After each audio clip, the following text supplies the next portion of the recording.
Okay, guys, we are back with more Fate Stay Night. And you might notice that there's a little something different on the screen, notably me. This is just a little test run. If you don't like how this looks, like if you don't like having me be here in the little bottom corner, that's totally fine. I just want to have this capability now of doing this, so I was like, hey, let me give that a shot in my visual novel stuff. And if people don't like it, then just comment like, hey, don't do this anymore, and then I won't. But if people like this, then comment, hey, keep doing this. I'm probably only going to do it for this episode, see how the reception is, and if no one really comments or has any opinions like one way or the other, sort of thing, then maybe I'll just do it sometimes and won't do it others, depending on just what I'm feeling. So yeah, with that being said, let's get into it. I desperately parry the oncoming fist. Kuzuki's fists are live snakes. Even if I barely dodge them, they change their paths to come bite me. That's why Saber was seriously wounded. Saber was bitten by Kuzuki's snakes because she had the reflexes to dodge them. But I don't have such reflexes. I can't dodge them, and first of all, I can't even see his fists. I can't dodge them when I can't even see his fists. My shoulder. Kuzuki's fist grazes my left collarbone. It's just like a bush hammer. It feels as if my shoulders are being crushed and I almost drop my swords. I bear it and parry the fist, going for my temple using the sword in my right hand. I desperately retreat. I pitifully retreat while Kuzuki closes in, not revealing any hints of how he advanced. I shudder at his stance. I won't be able to withstand the next attack. It's miraculous that I was able to parry the attacks until now. It doesn't feel real. I hoped that I'd be able to protect myself and buy time for Tosaka until she defeated Caster, but such hope disappeared after I took the first blow. Kuzuki Suichiro took our previous battles into account. I was able to fend off Kuzuki as he attacked Tosaka back then, so I thought I'd be able to fend him off again if I had Archer's twin swords. But, in other words, it means that I won't be able to do anything without them. Kuzuki knows that. What he did first in this battle was try to take the swords away from me. The sword in my right hand is destroyed. The fist, strengthened with Caster's magic, shatters my sword with a few blows. Trace on. I immediately reproduce the short sword. I can't hope for high results with a forced projection, a quickly prepared sword. As a result, the twin sword starts to lose their precision.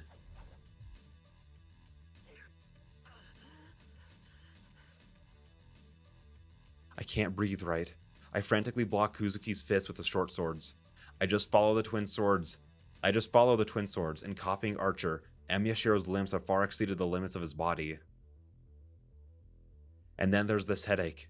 Something is scraped away inside me every time I project something. It's not the sensation of using up magical energy. It feels like my precious magic circuits are disappearing one by one every time I make a sword. I'm almost out. I might be able to make 2 more. I'll die when my magical energy runs out.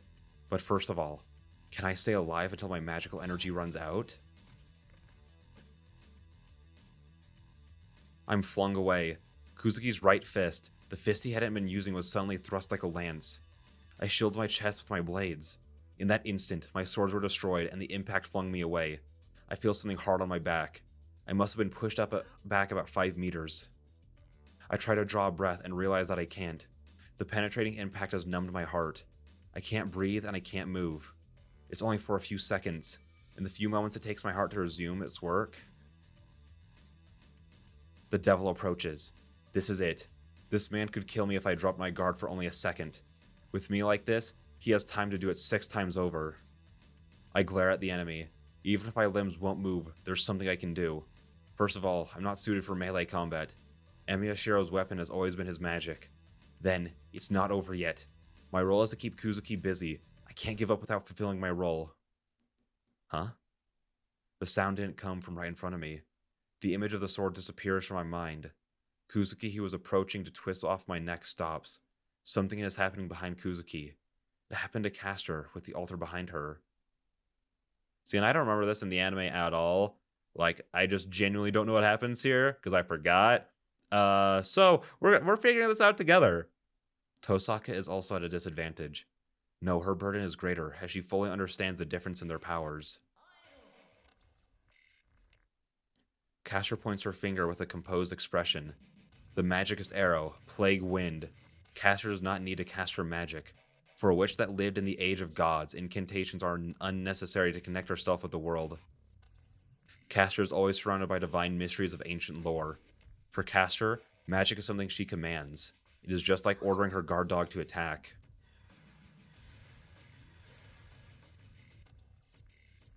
She nullifies it with her treasured jewel.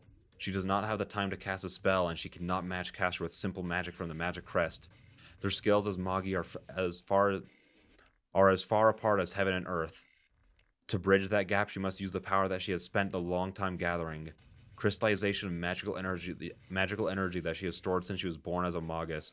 I almost asked, wait, I thought she used that against Berserker, but that was in a different timeline. For this battle, she is prepared to use all 9 jewels, remaining from the original 10. You are doing well. I didn't think you had such a trump card, little lady. Even though her magic is nullified by pure magical energy, Caster keeps her smile. Caster can continue using magic indefinitely, while the girl must oppose Caster using jewels as amplifiers. The difference between them is self-evident. No matter how many jewels she might have, it cannot be more than 10 or 20. There's no way Caster can be defeated with such a small arsenal.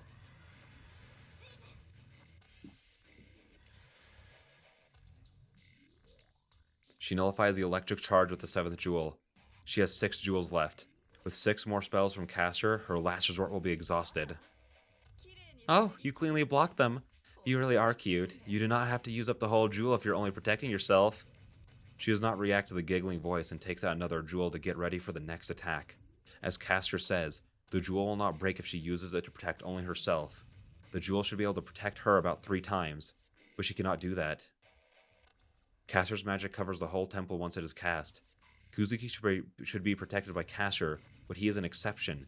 If she cannot nullify Caster's spell before it is completed, Amiyashiro, who is keeping Kuzuki Suichiro busy, will burn and die. Therefore, it is meaningless to protect just herself. She cannot allow him to die like that, and besides, the whole plan revolves around Shiro keeping Kuzuki busy. Oh, will you keep protecting him? That is good faith, but how long will it last? The result is clear if all you do is defend. Caster moves her finger. She makes the first move this time. Her jewels will run out and she will be killed if she keeps defending. Caster's magic and her jewels. The magical energy contained in them is the same, so it means she can beat Caster if she makes the first move. But there's no way to exceed Caster's spellcasting.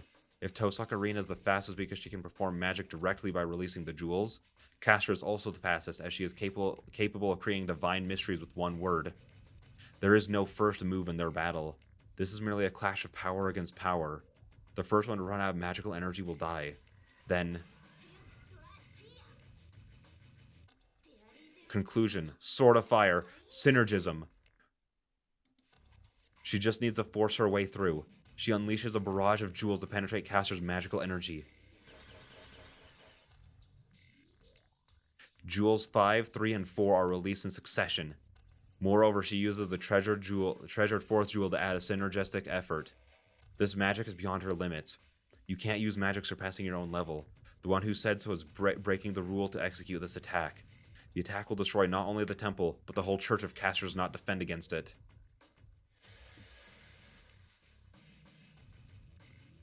But the witch in purple blocks it like nothing. No, she did not just nullify it. Caster had swallowed all of her magical energy inside of her robe. Tosaka stands there in astonishment. Behind her, she can hear the sound of his defeat. Sounds of breaking swords and his body slamming against the wall. The match is about to be settled. She has nothing she can do and her body sways. She staggers forward as if overwhelmed by despair. Oh, this is it? You still have more jewels, right? Why don't you keep going and try until you run out? She has no spirit to answer her. No matter how many jewels she may have, that was her greatest attack. If even that attack is useless, then she cannot hurt Caster even if she has 100 jewels. I see. It seems you have finally realized that you won't be a match no matter what you do. But it was fun. It has been a while since I had last competed in Magic. Yes, you have value just because of that. She stops herself from falling, holds in her nausea with her hand, and glares at Castor. Is it vexing? But this is reality. Actually, you should be proud. Even though I did play with you, you forced me to compete in magic. Then Castor points at her, as if to pronounce her death sentence. Disappear. It is a matter of time before that boy loses against my master. Let us finish before that. Castor slowly whispers her death. That opening. She has been waiting for this. She only needs to say one phrase to release it. She hangs her head and smiles as she murmurs.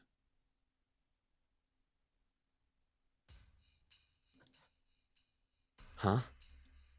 I doubt my eyes for a second. Tosaka and Castor.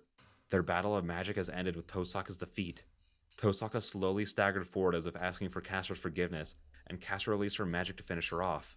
At that instant, Tosaka nullified the magic. That's fine. That's not surprising. The surprise came after that. Tosaka charged in and attacked Castor. Tosaka throws herself into Hellfire. Nullifying the magic and using it as cover, she attacks Castor. Castor's surprise is that of a Magus. She could not have predicted that a Magus, defeated in magic, would attack with bare hands. I didn't expect it either, so it must be like heresy for Castor, who's an excellent Magus. And it's not just some desperate move. Tosaka closes in and hits Castor in the chest with a move from Chinese martial arts. Oh, I wish we had a CG of that. The shattering sound. Tosaka's fist must be strengthened like Kuzuki's as her attack easily penetrates Castor's defense. You're a Magus and you're fighting barehanded? Sorry, but self-defense has required knowledge for Magi nowadays. I'm fascinated by her combination. Tosaka drops after the first attack. Putting her hands on the floor, she sinks below Castor's knees. To Castor, who lacks any experience in hand-to-hand combat, it must look like Tosaka disappeared. She executes a strong sweep. She lashes out her foot with all her might as if to cut off Castor's legs. Her feet swept from beneath her, Castor lands on her back. But it doesn't end. After that sweep, Tosaka gets up with her back turned to Castor, using the turning momentum to attack her with her elbow and... Take this! Stopping her turning, Tosaka punches with all her weight. Castor's body is knocked away. Taking the punch directly, Castor smashed into the wall like me.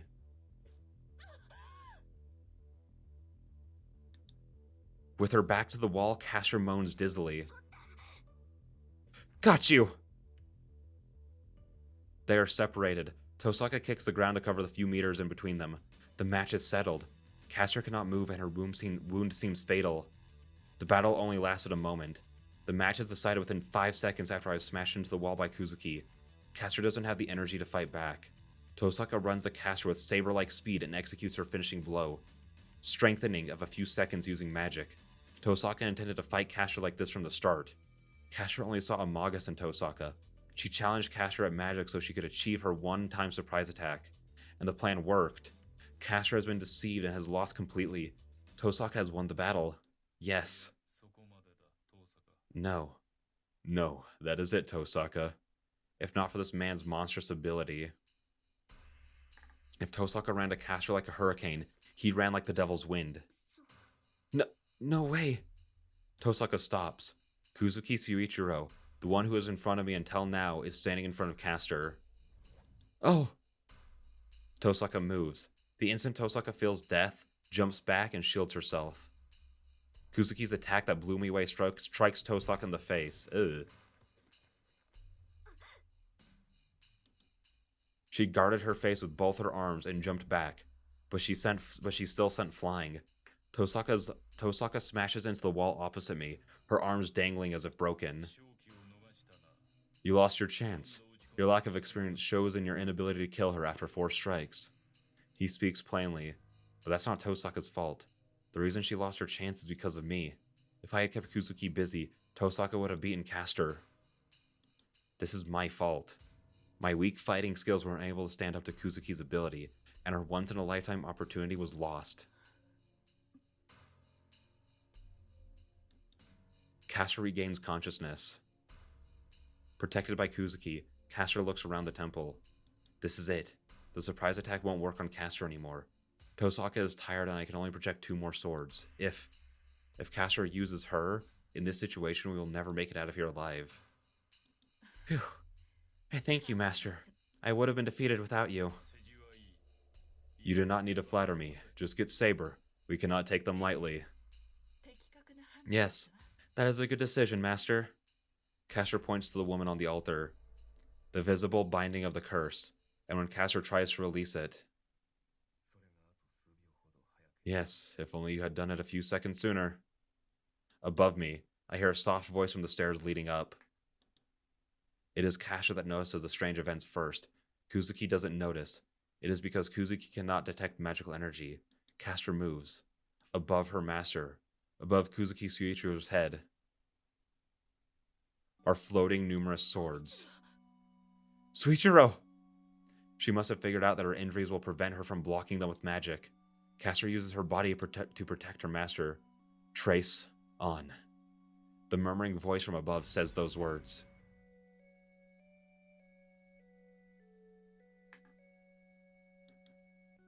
The sounds end. The swords appearing in midair come down at one target and pierce one body. The numerous blades rip and tear the meat, then disappear like an illusion. What's left are many traces of blood. It, having become his shield of her own free will, she now turns her bloody body to the man behind her. Kuzuki is silent. In front of him is the skewered servant. Maybe there's no need to hide it now. The robe is removed from her head and the woman walks over to her master with a bare face.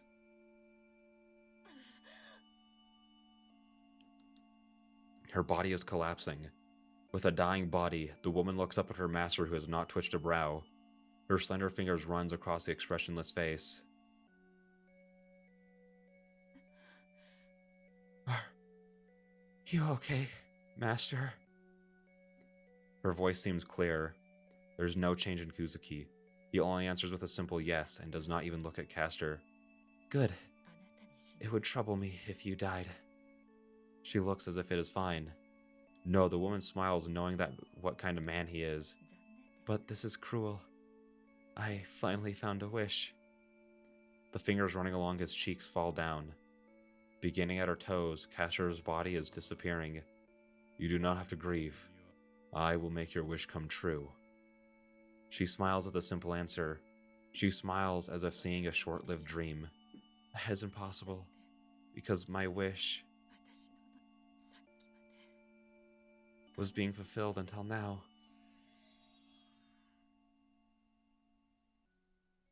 The witch collapses as if going to sleep. The purple robe falls. The robe without its wearer fades and disappears as if following her. Kuzuki does not even look at her. His attention is focused on the man above, the knight in red who should be above me. I get a headache. It's not just because I've abused projection. The muttered spell. The spell he said is smashing my brain with nausea. Trace on. That's what he said. He said the exact words of the spell that shouldn't be used by anyone else but me. I think that's a good place to end. Because I don't remember exactly how this goes, and I feel like there might not be an end in sight. So I'm going to end it there before I have to end it in a more awkward position. So yeah, with that all being said, I will see you guys in the next one. And I might be having, using my face cam for the next, 2 episodes. Just because there's no way for me to get the feedback before I record anymore, because I tend to record these in 3 to 5 episode sessions. So yeah, I'll be here for the next at least 2 episodes. So again, let me know what you guys think. And if I'm annoying and you don't like me being here, then just let me know. So yeah, with that being said, I'll see you guys in the next one. Bye-bye. All right, we are back. Again, let me know your opinions on me existing in the bottom corner. And would it be better if I was in the other? I just noticed that it's off center. And that is really annoying me. but we'll live with it because recording Fate is annoying just because for some reason when I do like any kind of capture or a window capture, I mean display capture or window capture, it just doesn't work with Fate anymore. Like if I try to full screen it, it'll like think it's still a tiny little window, and so it'll just be itty bitty. So I have to do a lot of adjustments to record this, and then a ton of adjustments to then record literally everything else, which just works normally. So yeah, with that all being said, let's just jump into it. Archer comes down the stairs and stands in the temple. Tosak is watching him with surprise. Archer, I thought so, but it's true? Archer does not answer. He is only watching his enemy Kuzuki. Treacherous friend, huh? You're going for this from the start, Archer. Yes, but this is more like the Trojan horse. I had to defeat the Greek hero, so this is more appropriate as a comparison. Archer shows no guilt, even though he has betrayed Castor in front of us. I see. I guess it was Castor's mistake for drawing in a guy like you. Kuzuki does not change his tone, even in front of a betrayer. He still has the will to fight. He is not a Magus, and he has lost Castor, but he has the will to continue fighting. He readies himself. As Castor is gone, Kuzuki's strength must have dropped substantially. His snake is still there, but Castor's strengthening that made his fist more like steel is gone. But still, Kuzuki faces Archer like before. I see. I will not stop you if you want to continue. I forgot Archer's voice. Archer readies his twin swords. Their duel has begun. What? Is that alright? Kuzuki said he has no interest in the Holy Grail. A master in name only, he merely went along with Castor. And there's no reason for him to fight now that Castor's gone. Hold on. Why are you continuing, Kuzuki? You're only doing as Castor told you. Castor's gone now, so there's no reason for you to fight anymore. I glare at them, gritting my teeth against the pain. Kuzuki narrows his eyes a bit. Right, I do not have a reason to fight. Like you, I had no interest in the Holy Grail. Then... But this is something I have started. I cannot stop midway. That's it. That's all the reason he has. The battle starts. The battle should end in one blow. Even if Kuzuki has superhuman fighting abilities, he's fighting a servant. He can't be a match just by being superhuman. Even though this is called a battle, it is actually just disposal of the loser. The fate of the loser. It is the battle between master to kill and be killed, and that is the end they have to be ready for. One shouldn't fight at all if he can't accept that. But still. Oh,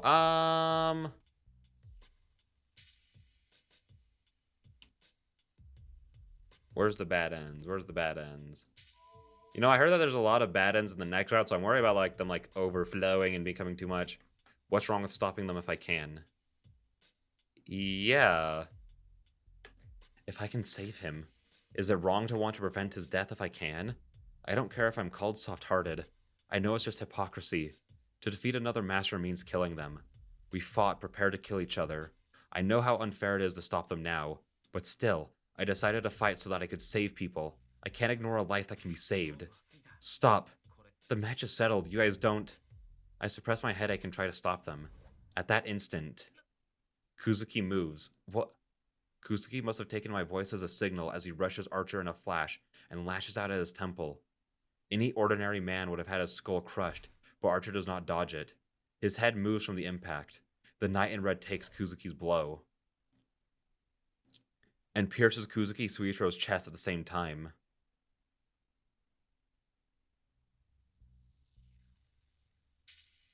It's raining outside, huh? I doubt it's being picked up, but I just noticed it. There's only silence. Nobody says anything, and I have nothing to say in my case. In any case, Kuzuki Suichiro has died. He was silent until the very end, and he died on the path he chose without showing regret or hope. I have a headache. Is my magic circuit compressing my nerves? Or can I not forgive Archer for killing Kuzuki? Or am I pissed at myself for not having the right to say anything to him? I can't tell, and my headache only gets worse. I turn around at the sound. With Castor's disappearance, the bonds must have broken. Saber is on the floor in front of the altar. Saber painfully breathes on the floor. That makes me forget about my headache. Saber! I run to her. Even the short distance is an annoyance. Shiro. She raises her head. Saber sighs in relief as she sees me run to her. And... Huh? She tackles me with her shoulder and pushes me away. Oh? She pushes me forcefully to the side. My body flies for a few meters and lands on the ground. I land on my back.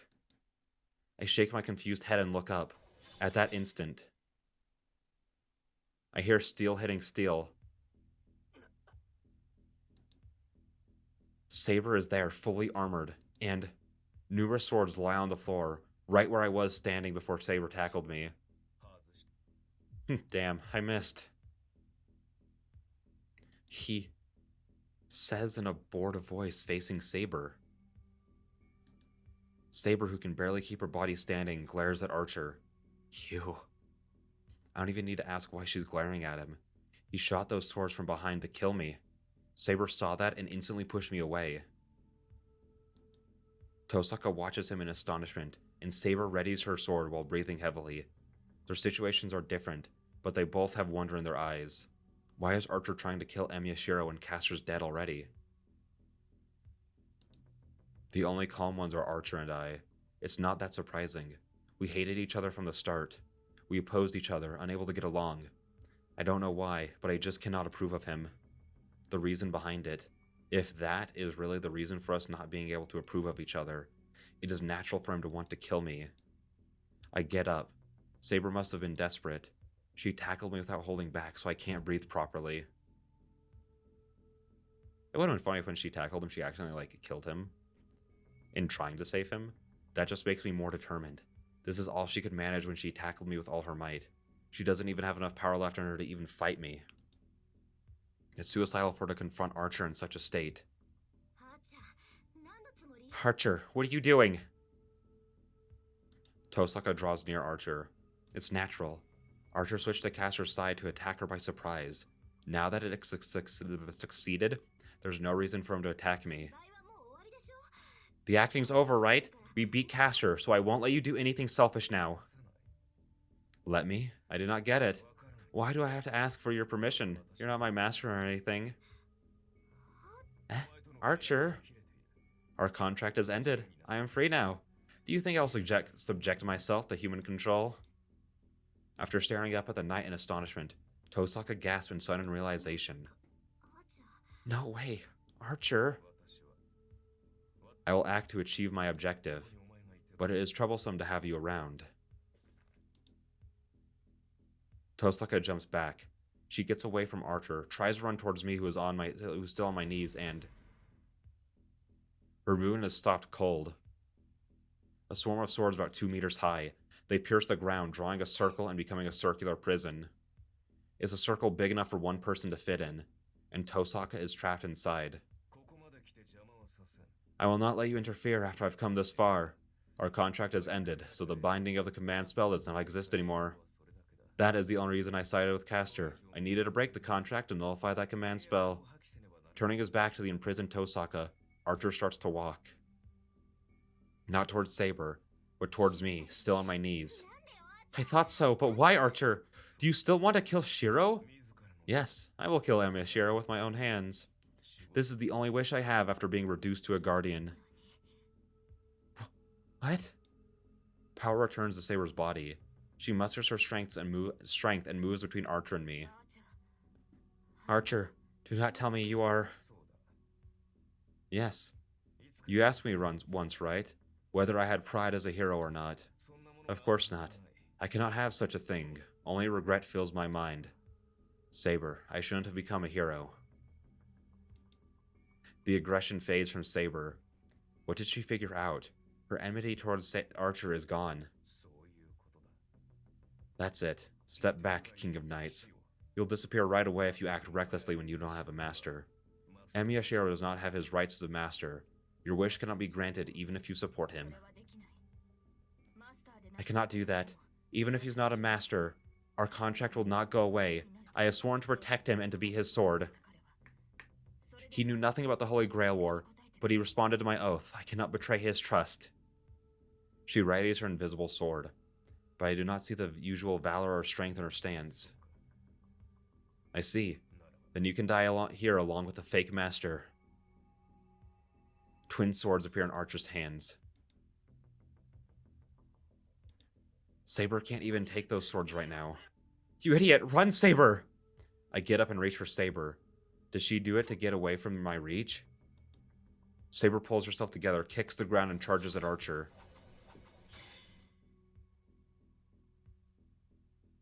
The battle ends after a few blows. Saber, the one who overwhelmed Archer before, falls to her knees, unable to stand for even a few seconds. The sword isn't even in Saber's hand now. After resisting Caster's command spell for so long, she has no magical energy left.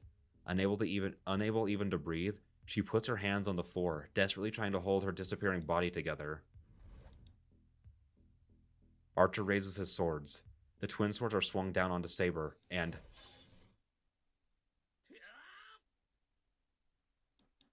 I jump in from the side and stop them using all my might. I ready my twin swords. I hold the instantly projected weapons and glare at the knight in red. I thought you would stay quiet for a bit longer, but I guess you cannot bear having a woman killed right in front of you. Shut up! I'm the one you want to kill! Fight the right opponent! I confront him. We both have twin swords in our hands. Our physiques are different, but our stances are the same in every regard. It is real if imitation goes that far, but can your body withstand that magic? A sneering voice. My limit is near, as he says. My headache does not stop and my magic circuit has its limiter, full from all the projection magic. My brain will explode before I get slashed if I fight him, or attaining the image of the twin swords. I warned you before. I told you that you cannot use projection. A magic beyond your powers will destroy your body. You are now paying the price of the magic that has kept you alive, Hemyashiro. Archer charges in. Shut up, damn it! To that, I frantically move my swords as if slashing my headache away. I swing my arms. My techniques are all a copy of my enemy's. My weapon is copied and my technique is copied. Therefore, I cannot match him. I couldn't match him even if I were in top condition. An imitation can get close to the original, but never surpass it. I cannot match this man from the start. The man told me to drown in my ideals and die. The man said that my life is a false life. I cannot object to those words because he was my ideal. A power to make the impossible possible. An existence that saved many people and became a heroic spirit. It was I who wanted to become such a person. That's why I can't match him. The man in front of me is the end of that road. He is my ideal, becoming strong to save people, so... My swords shatter. I was able to block his attacks, but my twin swords disappear. I can't stay conscious. My body isn't hurt, but my insides are bleeding and about to give out. Do you understand now? That is the limit of Hemyashiro. It is an appropriate end for a guy who kept pushing himself, right? He raises his sword. As I try to figure out with my dazed mind if the sword will come down from the right or the left. I announce, thy body shall be under my command. My fate shall be determined by thy sword. Follow the call of the Holy Grail, if thou wouldst obey this mind and this reason. Tosaka's gallant voice echoes through the temple. That must have caught his attention. The sword slows down a bit, if that's the case. I can dodge it even with a body like this. I roll on the floor and get away. Damn. Archer clenches his teeth but looks at Saber instead of pursuing me. Oh, that's a cool shot. Obey me, then I shall entrust my fate to your sword. Tosaka reaches out towards Saber from within the prison of swords. Saber runs to her using her last power and... I will accept your oath under the name of Saber. I shall accept you as my master, Rin. A contract that should have originally been made. Saber finally obtains a master that is appropriate for her. Oh, let's go. What should the thumbnail shot be? I don't know.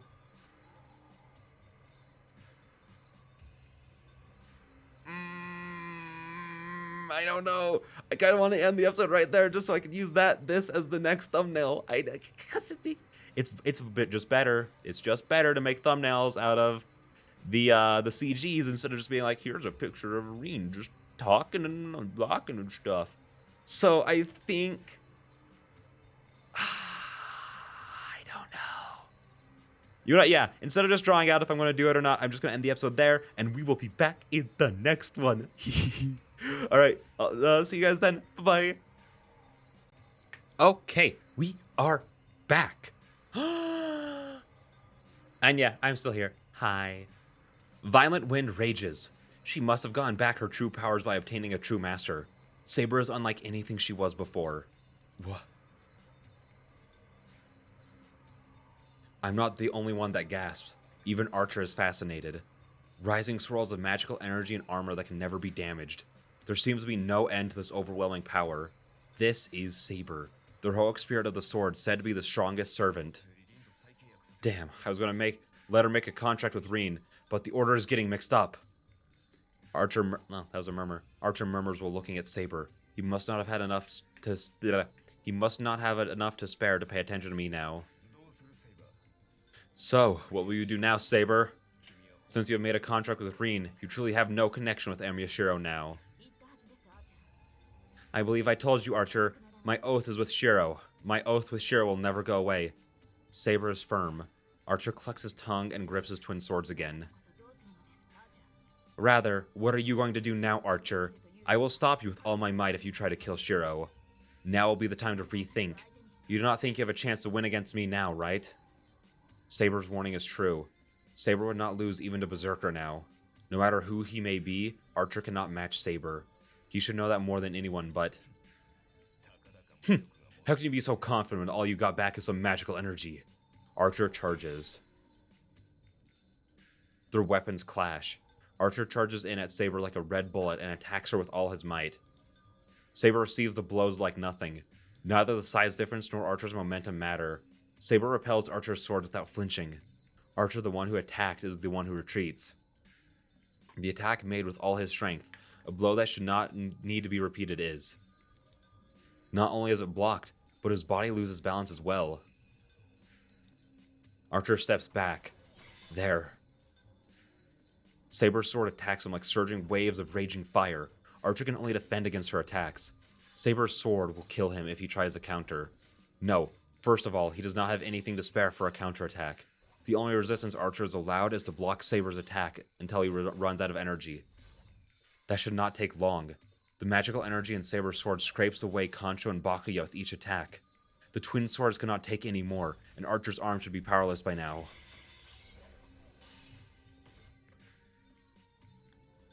The match is settled rather quickly. Archer falls to one knee, unable to stand against Saber's assault. Saber swings down her sword as if to finish him off. Archer blocks it by crossing his twin swords in front of him. The battle is at an end. Even though he blocks Saber's blow, Archer cannot move. Saber's swords will split his head in two if he loosens his power on the twin swords. Archer puts power into his arms to stop Saber's blow. Sweat forms on his forehead and he's breathing hard. In contrast, Saber's breathing is normal. It is impossible for Archer to beat Saber in hand-to-hand combat. This is it, Archer. It might have been different if you were in perfect condition, but you cannot fight on with your depleted strength. You were worried about me earlier, but that goes the same for you. You should have no magical energy left since you used that many noble phantasms to defeat Castor. Furthermore, you do not have a master to keep you in this world. What can you do when you have no supply of magical energy? That is needless worry, Saber. Servant Archer has the ability to remain even after the master is gone. I should be able to stay in this world for 2 days even without a master. That is enough time for me to kill that kid. Ridiculous. Are you still talking about such a thing? Are you saying your wish is not the Holy Grail but to kill Shiro? Archer doesn't answer. His cold eyes stare at the troubled Saber. How can it be? Archer, your wish is a mistake. Why? Why do you wish for such an end? Even if you do so, you will not be saved. Saber bites her lips and stops from saying so. I'm mistaken, huh? The muscles on Archer's arms bulge. He looks at Saber once. That is my line, Saber. How long are you going to hold on to that foolish wish of yours? He sits with eyes staring far away. Archer? Saber's sword loosens up. Using that opening, Archer gets up and kicks Saber with his freed leg. Even though she's knocked back, Saber lands gracefully. The situation hasn't changed at all. Saber is protecting me and facing Archer, who has Tosaka trapped within a cage of swords behind him. The distance between them is 5 meters again. I knew it. But I cannot match you in sword technique, huh? With that, Archer empties his hands. The twin swords disappear, and he confronts Saber unarmed. Archer, does that mean you will give up now? Of course not. You're misunderstanding me. I'm Archer. I'm not someone who fights using a sword to begin with. With those words. I am the bone of my sword. He begins this spell in a voice I can't hear. Stop, Archer! I do not... Saber, someone will eventually appear to release you. It does not seem like that it is this time, and I will probably have a connection with you again next time. Unknown to death, nor known to life. His spell echoes through the temple. There's no change. A long spell that should affect the surroundings. Magic influences the world, but a spell does not appear to affect the world, but instead. But that is still far off. Right now, my objective is to kill Emyashiro. If you're going to try and stop me, I will not hold back against you, even in this world. He raises his left arm. Does that complete a spell? Unlimited Blade Works. He clearly speaks out and changes the world. Fire runs. It runs across the floor and looks like a white line. Is the surrounding fire a boundary line? The color of the fire fills my vision and paints the temple. After that, my surroundings are replaced by the strange world. Oh,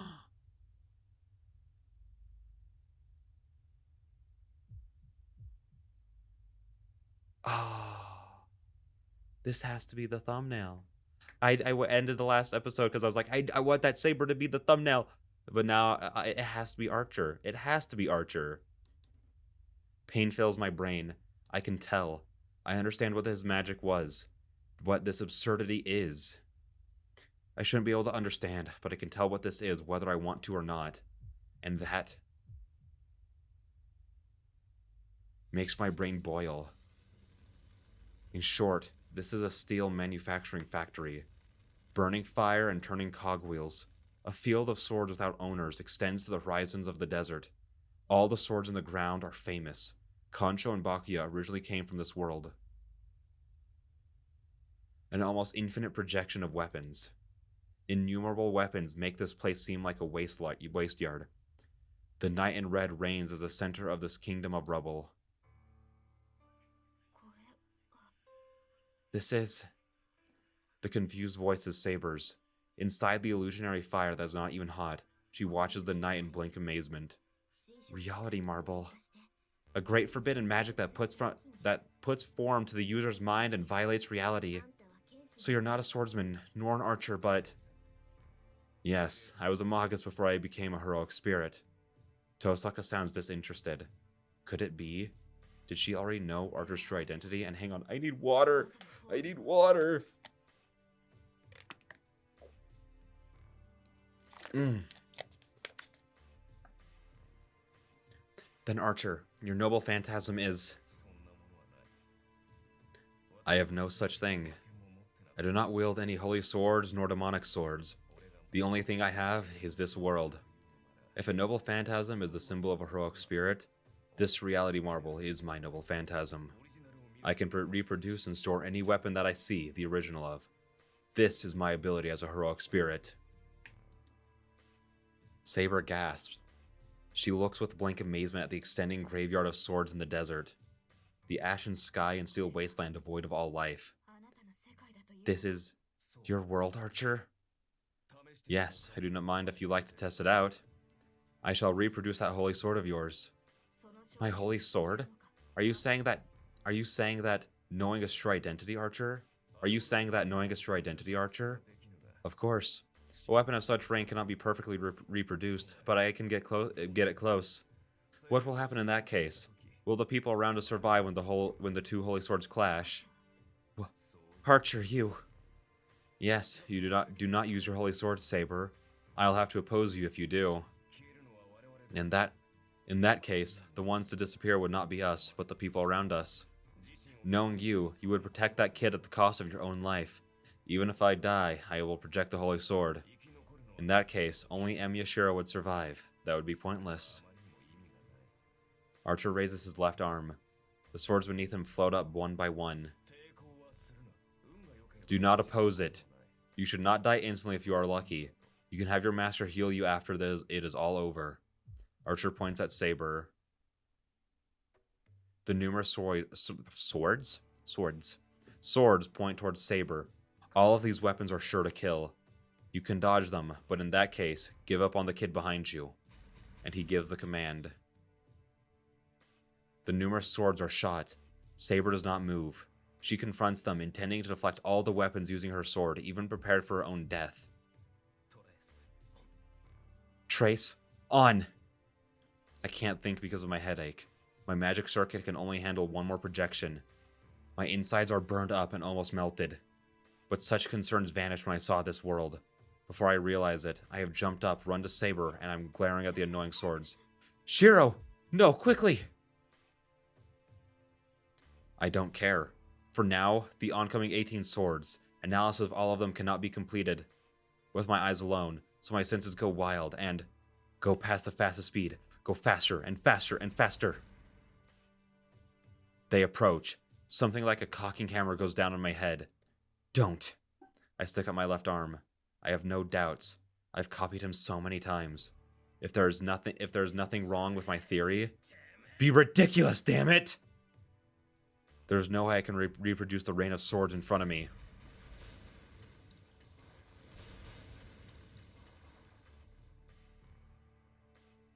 Oh. Broken pieces fly around. When I open my eyes, his reality marble has disappeared. The only thing there are broken pieces of swords and a hellish nausea, as if my organs have come up to my throat. After glaring at me in disgust, "Hey, Archer, you!" He takes out Tosaka from the cage of swords and restrains her. Tosaka struggles to get away from Archer. What did he do? Archer places his hand on Tosaka's neck and renders her unconscious. And he leaves the temple. With Tosaka in his arms, Archer jumps to the stairs leading up. Where are you going, Archer? To a place where there won't be any intrusions. I'm out of magical energy as well. I don't have enough power to defeat both of you. Are you taking Rin as a hostage? No, she is in exchange. As long as I have her, that kid has to come after me. But more importantly, Rin is your master now. Even if you want to protect that kid, you should not be able to put his life over your master's. I bear my nausea. I strain my fainting mind and listen to what he has to say. The outskirts.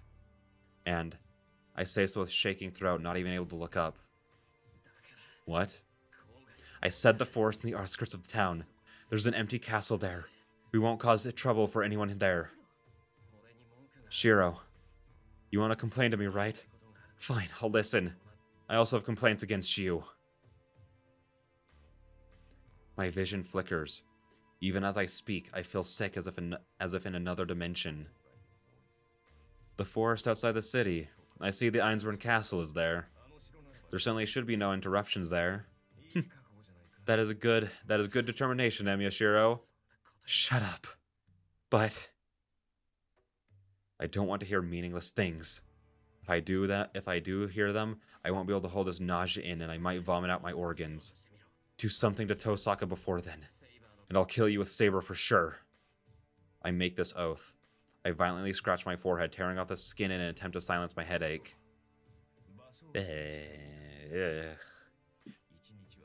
Alright, I shall guarantee a day of her safety and deference to the specification of the place. But hurry, I don't have time as I have no master. My body should not last 2 more days. I might kill my hostage out of anger if I cannot kill you in that time. Leaving an annoying laugh, Archer disappears.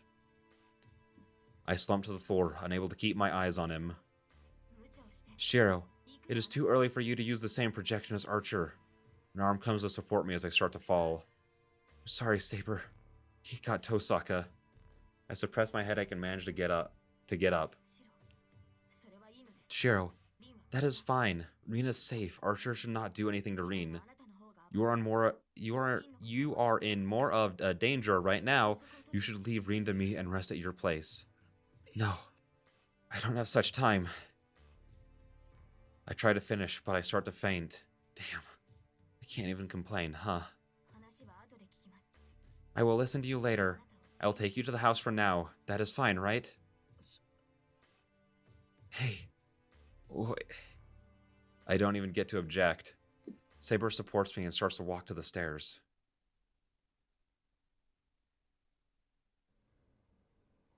Alright. And with that being said, I will see you guys in the next one, where I probably won't have facecam for probably the next couple until I see any kind of feedback on this. So yeah, with that being said, bye-bye. Okay. Oh, shoot. I tried to fix that. I want to leave it in for a little bit, just so you guys can know what I'm talking about, the issue of there being a duplicate. OBS and Fate do not get along at all. And yeah, I'm here without me being on the screen. No face cam today, just because I haven't posted any of the episodes where I actually use it, so I don't know what people think about it. So I, again, don't want to just put it in. People be like, I kind of hate this, it's distracting, or whatever issues there could be. Don't want people to have to deal with that if they don't like it for too long. So I'm just going to leave it. So yeah, with that being said, let's just jump right back into it. The sky is still gray. We leave the now empty church. Oh, so you guys are done, huh? Then, I see a familiar spearman in front of me. Saber glares at him while supporting me. She's so tense that she might slash him if he takes another step. No, you're mistaken, Saber. He helped us. Huh? Did Lancer help you, Shiro? Yeah. Don't fight him now if possible. Saber stares at Lancer in astonishment. It seems he's enjoying Saber's reaction. I understand. But why, Lancer? Are you conspiring? Huh? Oh, are you stupid? Of course I'm conspiring. I won't help someone unless I'm plotting something secretly. At least he admits it. Lancer's words are blunt. Huh. I knew he was that kind of guy. But he's thorough as he's making fun of Saber as well. What is so funny, Shiro? Huh? Was I laughing? Yes, you were. I guess I was mistaken. It seems I do not need to support you if you are well enough to laugh. Saber is mad. It's bad, but I'm relieved. Saber is just like before. Our connection is lost, but she's here just like before. Then, what's there to regret? Sorry, I guess I let my guard down. Now's not the time, right? No, we should rest for now, even if we are to rescue Rin. Lancer, I do not know what your intention is, but your job should be over. Leave now. I will not fight you here. With this, Saber goes down into the clearing.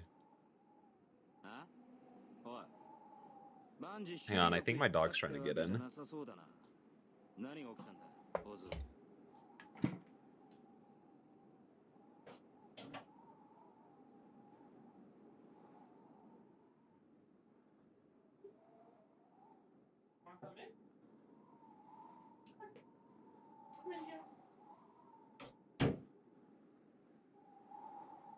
I don't know why, but she keeps, whenever her leash is down where she can get it, she just messes with it a lot. I don't know why. Don't know if that's just like a dog thing, but that was the sound I was hearing, but it sounded like she was scratching. Did you want to go under the desk? Did you want to go under?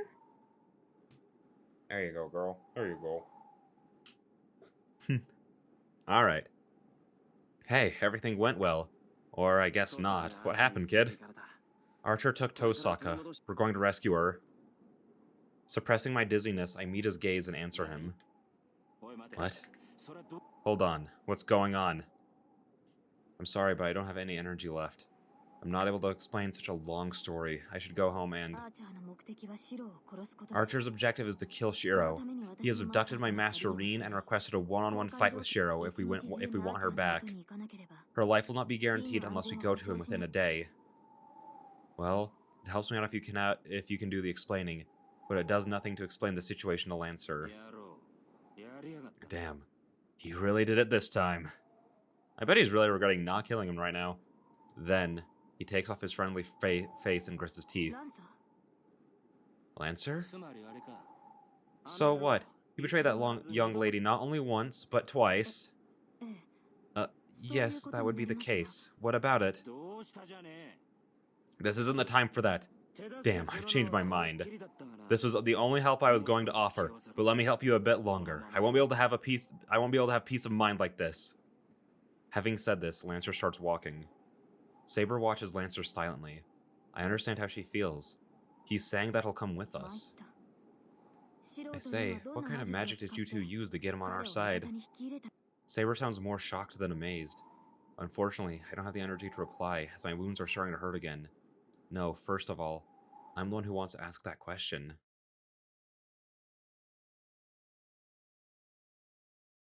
Interlude 14 Tres. And I recall his dream. The memory of the guy that was set up as a hero. The story of a knight whose end came at a place I can't reach. This hill is his world.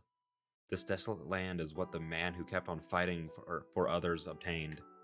I guess he smiled and died in satisfaction in this place. He's seriously stupid. That's right, it just makes me mad. He tried his best, worked hard, even though he's an ordinary person, and finally obtained a miracle with his blood. Then it'll be a lie unless he becomes happy. If he made many people happy, he should become happier than all of those people combined. But he did not receive such a reward. What he obtained in its place was the fate to be summoned as a guardian after his death. That's right, why didn't I realize that simple fact? The guardians are summoned into every age. Doesn't that conversely mean they are summoned from every age?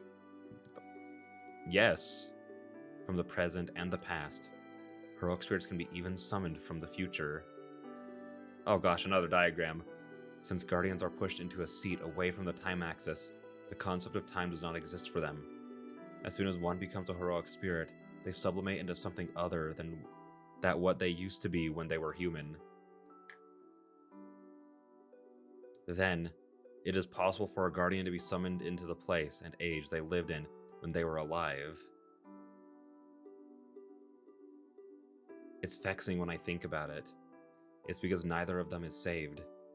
The one that watches his previous self, the one that watches his eventual self, they will both be hurt by the gulf between them. I know the end of this big idiot who tried to be of help to others. He became a guardian by choice. He thought that it would be great if he could keep saving people even after he died. He could not save people when he was alive because he was powerless, but he believed he could avert every tragedy as a heroic spirit. Thinking so, he made a contract with the world, gave his body after his death, and saved 100 or so people. He believed that he would be able to save more, tens of thousands of people after his death, but such hope was betrayed. Heroic spirits are summoned only into hell. They appear only when the world is about to be destroyed by people.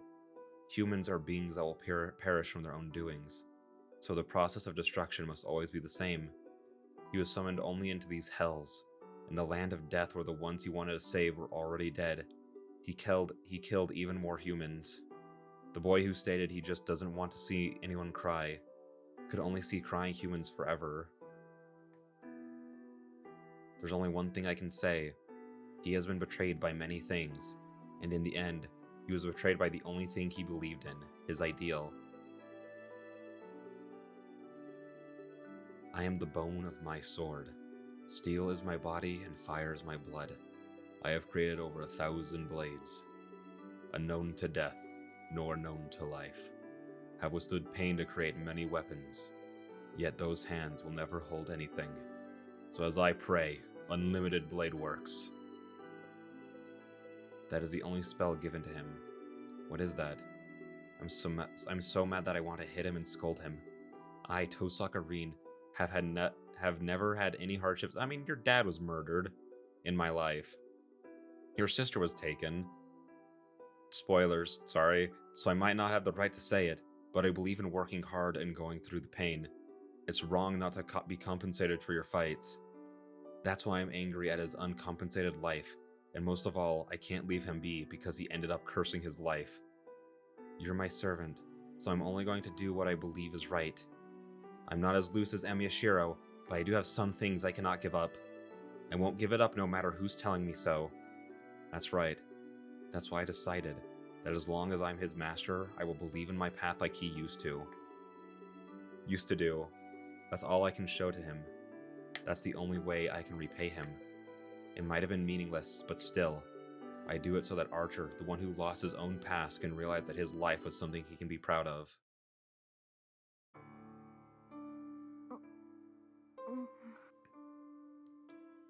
The first thing I notice after I wake up are the sensations in my limbs. They hurt and I can't move them. I'm tied up. I'm sitting on a chair and slept in a bad position. I don't want to admit it, but this is the worst possible situation. I can't do anything. My hands are behind the chair and restrained by something like handcuffs. It goes the same for my legs, and I can't even stand up. The handcuffs and the shackles are magic resistant. My magic circuit is so messed up that I can't even create magical energy. Now that I've checked my situation, I survey my surroundings. It's cold. This room made of stone has no heater, and it is a ruin that hasn't been used in a while. It's dark outside the window. From the looks of it, I think it's around 10 o'clock at night. So what do you intend to do, Archer? I glare into the darkness. By the pillar, the knight in red is sitting on a pile of rubble. It's nothing. You're just bait to lure out Emiyashiro. You should know that. Shiro would come even if I'm not here. You should know that. You're right. But it would be inconvenient if you were there with us. I'll have you stay quiet here until the matter is settled. Archer says so without appearing in front of me. There's no sign of his previous friendliness. He is a calm cleaner now. Okay. I see. So you'll kill Shiro no matter what? Yes, such a soft person should die. He answers as a matter of course. I can only see the shadowed side of his face from here. His expression is cold, and he looks like he has a mask on. That makes me seriously angry. I know without being told that Shiro's soft. I breathe in. It'll end once I say this. My Archer will never return once I say this. I take a breath and glare at the guy in the shadows. But I love that soft part of him. He should be like that. I'm saved by having a guy like him. But what about you? You went so far, but you think that holding a selfish ideal is wrong? You fought over and over for other people.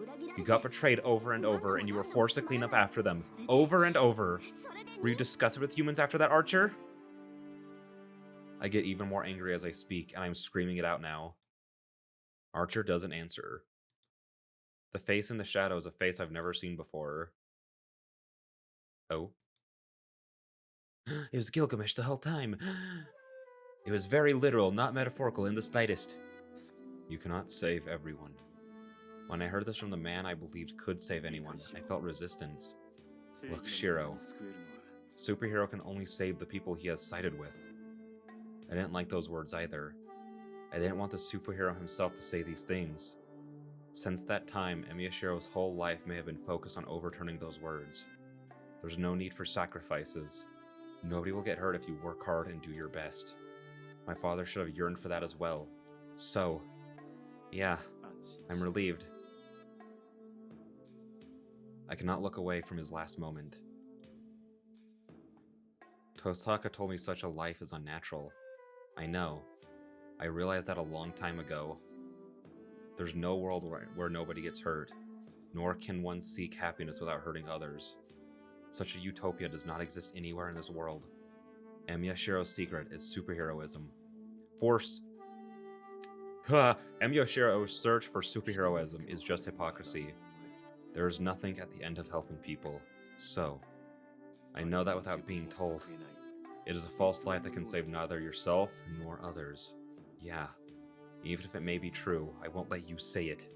I don't care if anyone other than him denies it, but I won't let him say it. We have the same beginnings, and even if I may eventually become like him, no, all the more if that's the case. This is why I have to deny him. As he does not approve of the former Emiyashiro, I will not approve of him as long as I exist. Even if this dream may be a distorted one, if I have believed in it, and I'm going to believe in it, If I have believed in it, and if I am going to believe in it, I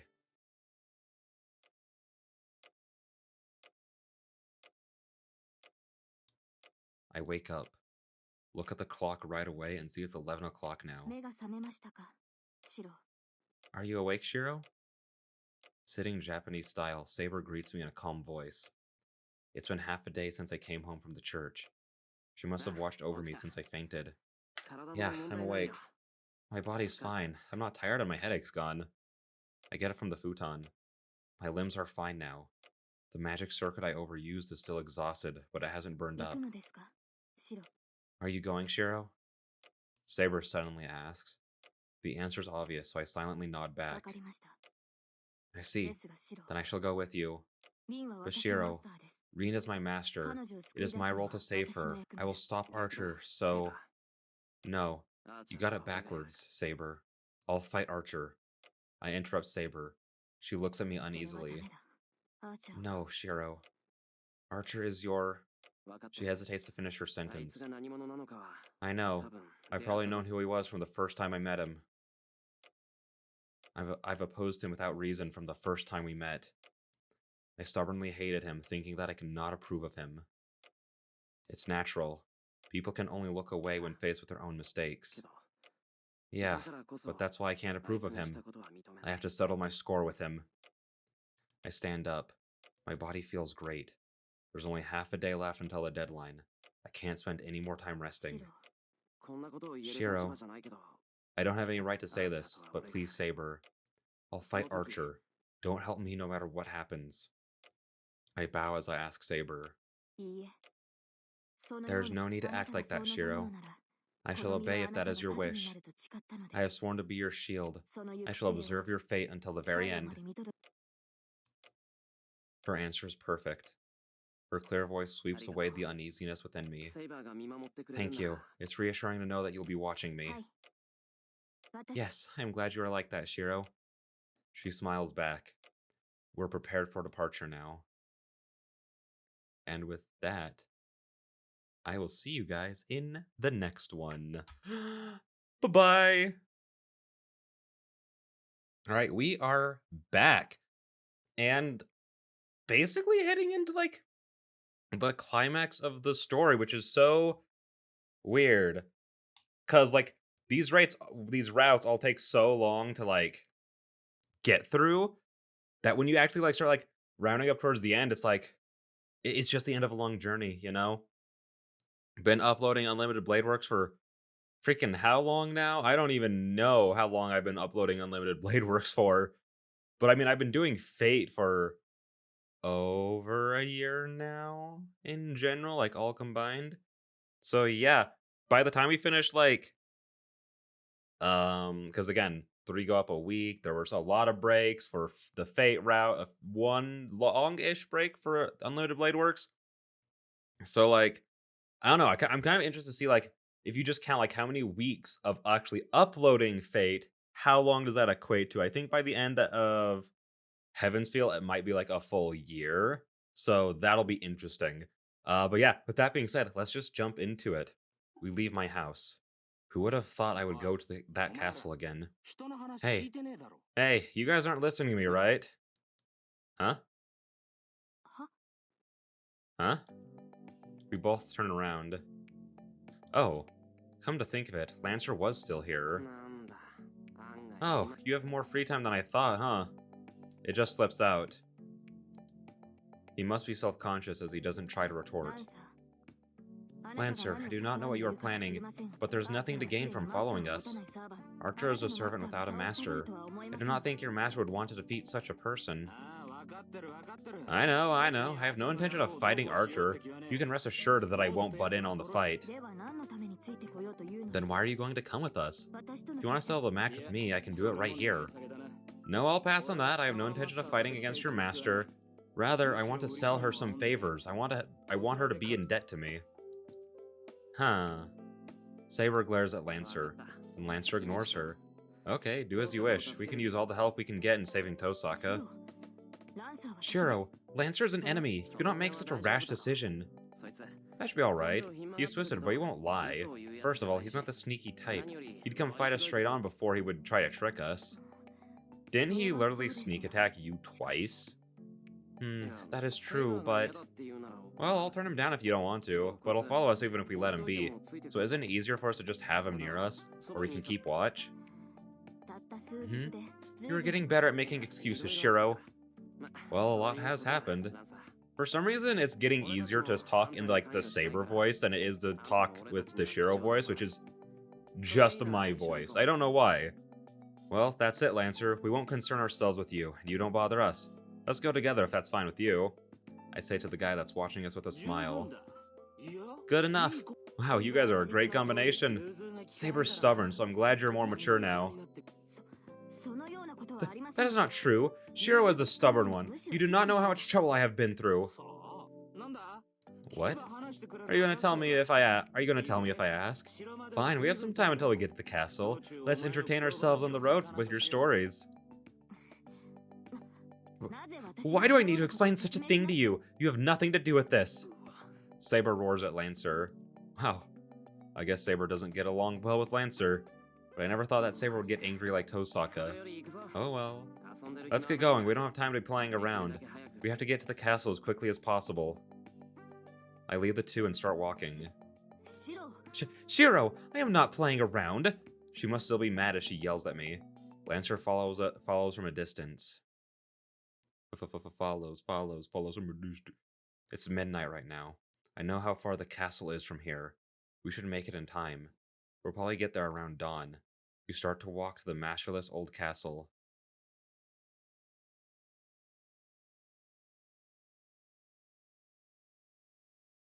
Ooh. Interlude 15 Uno. It is daybreak. The knight in red is leaning against a pillar and staring at his arm. Putting strength into his fingers, he makes a fist. His body is only half responding. Even heroic spirits cannot maintain their existence in this world without a master. He still exists because of the special class ability of Archer, but he's almost at his limit. His remaining strength is not even a tenth of his original powers. His muscles are weak and his body will slowly disappear if he loses focus. But there's no problem. Even if he has less than a tenth of his original power, it is enough to kill Emyashiro. Considering the difference in their abilities, this isn't even a handicap. Therefore, it'll end once they fight. His one and only objective will be accomplished here. That's right. He has waited for this time. He has endured the endless repetition hoping for this chance. He has awaited a miracle that would not occur, a miracle with a probability close to zero. And his wish was granted. No, it is about to be granted. He does not care what awaits him afterwards. He will kill his own self with his own hands. The hopeless, futureless wish is what kept him going after he wore out. Was it long, or was it an instant? He is an existence that disappears after each summoning. His memory does not remain no matter how many times he repeats the cycle. It only stays in his body as knowledge.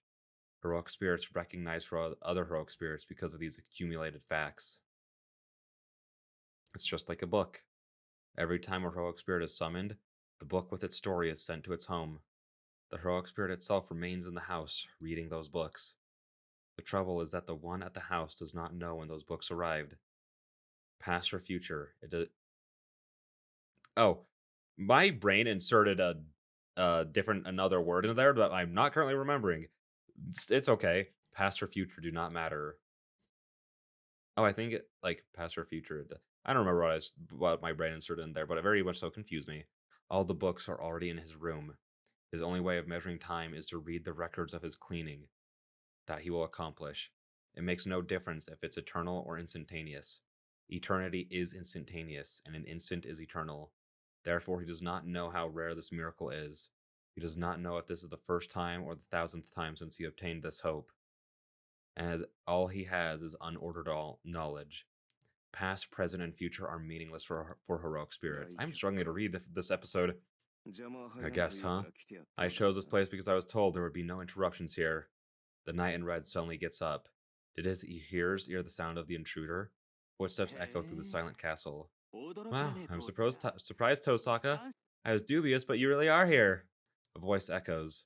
The rude intruder is a boy called Mato Shinji. と Oh, don't do anything violent, okay? I don't have any business with you. You have no business with Tosaka either, right? Then isn't it meaningless for us to fight here? Mato Shinji walks forward with light steps. He's looking at Tosaka, who's tied up. The girl glares silently at the intruder. That must delight him. He licks his lips in satisfaction and walks to the girl. Oh gosh, yeah, we're almost to the next route. Ugh, gross, Shinji. あ I'm not looking forward to voicing anything he says. What?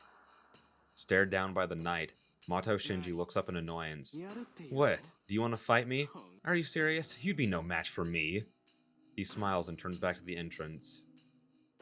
There stands a man with golden hair, the 8th servant, Gilgamesh. He is literally a disaster.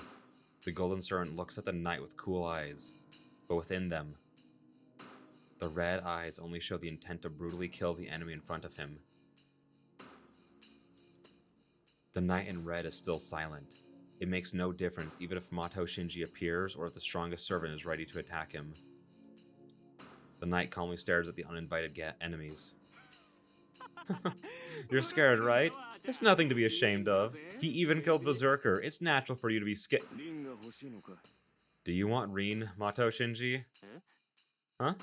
Yeah, あ of course. There's no other reason for me to come to this castle. ならばこと I が see. 済むまで待 Then wait until this is over. I will give you to her after I kill Em 彼 Yashiro. は私の She is mine until then. It cannot be そ helped れ if が you 危険 cannot とあれば compromise 仕 on 方が that. ない It'll be regrettable, but you will die here, Gilgamesh. The knight's eyes remain on the golden servant as he 愉 speaks. 快だなどう Very funny, you fool. Were those words reason enough for the man to kill? Oh, I thought that was still Gilgamesh talking, and I still don't remember his voice. Were those words reason enough for the man to kill Archer? The golden servant identifies the knight in front of him as a target he must kill. 待てギルガメッシュ Oh, hold on, Gilgamesh. Don't be rash.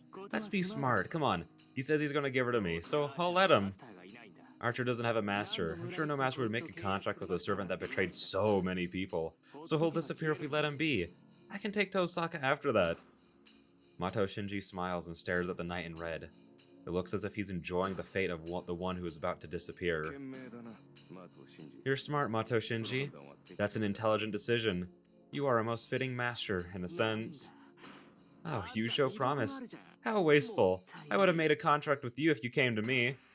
Stepping away from the knight, Mato Shinji claps his hands happily. けど悪いね But I'm sorry, I don't need any more servants. It's unfortunate, but you'll have to disappear. それで You do not need to tell me. 結局ど So, うするのだ what will you do? Will you fight me or wait until I disappear? Yeah, I'll wait. You're pretty decent, so we'll protect Tosaka until you kill Emiya. けど But yeah, that thing is mine already, right? Then I can do anything to her, right? He stares at the knight and Tosaka with snake-like eyes. His words are to test the loyalty of the knight. 傷をつける To な that, というのが I have promised Emiyashiro that she will not be harmed. But that promise is over at dawn. 消える You can do as you wish when the time comes. The knight in red replies in an emotionless voice.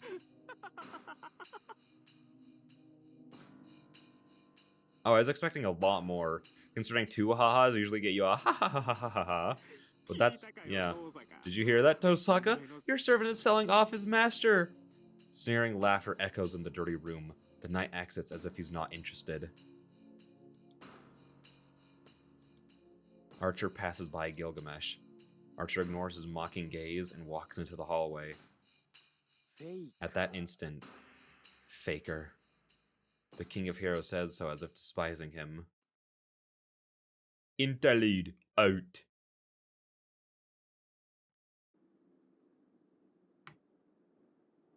It's daybreak. There's less conversation as we make our way through the forest. Yeah, that was a terrible read. And the silence gets heavier. I, Emiyashiro, must fight that man when we get to the castle. There's no chance of victory, and a certain loss awaits. I know I'll just be killed once we start fighting. I'm not scared, but it's not because I'm prepared for it. If you talk about dying, that man is already dead. It is equivalent for Emiyashiro to be dead the moment I figured that out. That being the case, I have no reason to worry. We go through the castle gate. Saber looks gloomy, maybe because she knows what kind of fight awaits us. What's troubling her is him and me. No matter who gets killed and who survives, the one to be eliminated is the same. Her desire to stop this ridiculous fight is causing her pain.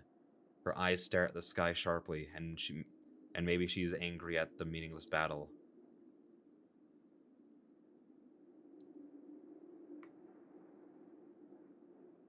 The hall is a ruin now. This place, covered with a morning mist, will become our place of death. You're finally here. You're late, Emyashiro. A cold voice echoes. The familiar voice comes from the second floor. The man is standing at the top of the stairs, which are lit by the morning sun. His red outfit is far away, and his figure is hazy in the white glare. But I can see him. I can see my enemy in detail. That should be the same for the man with the hawk eyes, the servant with the role of archer given to him. He is an archer, but not an archer, and he is a contradictory existence that has many noble phantasms, yet carelessly destroys them. All his noble phantasms are duplications, and the fact that he's able to produce swords in infinite number is his noble phantasm. I was the only one who did not realize his true identity. Heroic spirits are summoned from every age. If nobody from the past corresponds to him, then the heroic spirit must be from the future. I finally realize now, there shouldn't be two of that pendant. That pendant is... Yes, that is the pendant you held on throughout your life after you were saved. It is the one and only memento of Tosaka Rin's father. It is impossible that two such pendants should exist. If Emyashiro held on to the pendant throughout his life, as he says, then a catalyst is always needed to summon a heroic spirit. As when you summon Saber, there has to be a connection between the summoner and the one summoned. Tosaka Rin did not have a catalyst to summon a heroic spirit. Therefore, she thought that she had no connection with the servant she summoned. But no heroic spirit is summoned by chance. A physical connection is absolutely necessary between the summoner and the heroic spirit. If he's right, there can only be one answer. If Tosaka did not have a catalyst connected to Archer, then... Yes, it is when the heroic spirit has a catalyst connected to the summoner. The jewel is the only one of its kind. My life was saved, but I did not know who saved me, so I held onto the pendant which I thought belonged to my savior. That's the answer.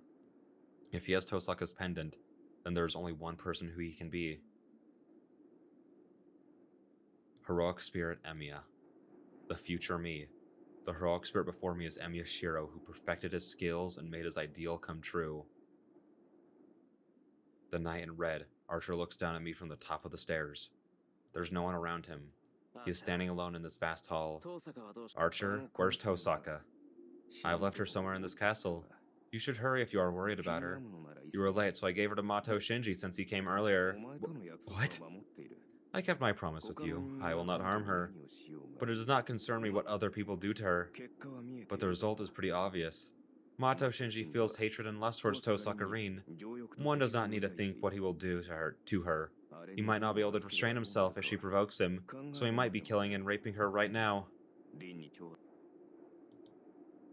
I get pissed off. He can say such a thing. How can he say such a thing so calmly? Oh, don't get impatient, kid. Leave that girl to me.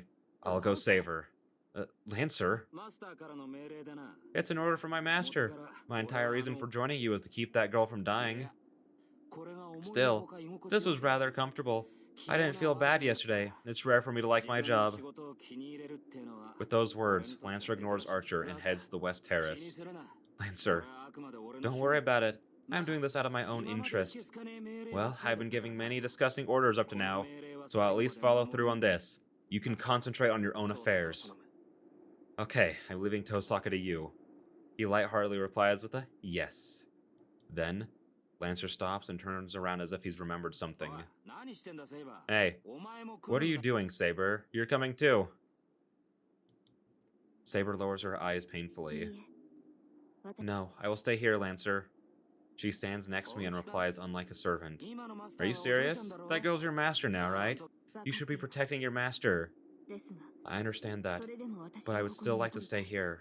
I need to watch over this fight. Fine, do as you wish.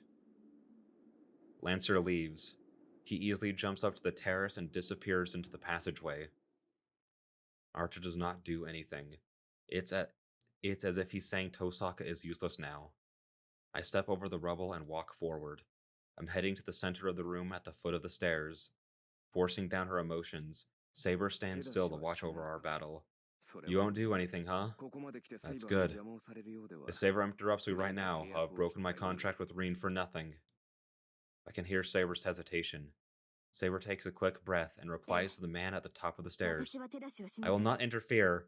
I will not do anything during your battle with Shiro. Very good. I can kill him at ease. Yes, but please answer me before that. Why are you trying to kill Shiro? There's nothing to explain. Just as he cannot approve of me, I too cannot approve of him. That cannot be true. You are Shiro. You are the ideal of Emiya Shiro, one who became a hero. So why are you trying to kill yourself? What do you think? The hero called Emiya and the inexperienced Emiya Shiro are two separate beings. We cannot exist at the same time unless that is the case. That is because you became a servant. I heard that guardians can be summoned into the age in which they lived, since they are not bound to the time axis. You are Shiro. You should be the personification of his ideal. And the person became after much hard work, so why? She finishes in a broken voice. Why are you so different? Not responding, he starts down the stairs. He cannot answer that question. If he were able to, he would not be fighting here. Archer? Saber steps forward to confront Archer. It's fine, Saber. Just step back. I stop her with my hand and keep her at the entrance. But Shiro... I appreciate it, but talking's useless. From the very beginning, his objective has been to kill me. Saber bites her lip in frustration. Saber stares at me, then at Archer. Why, Archer? You do not understand. I heard that guardians are ones who became heroic spirits after their deaths in order to protect people. So why are you trying to kill yourself? Guardian? Maybe something she said got through to him. He stops and looks down the stairs at Saber without emotion. You're wrong, Saber. Guardians are not the ones that protect the people.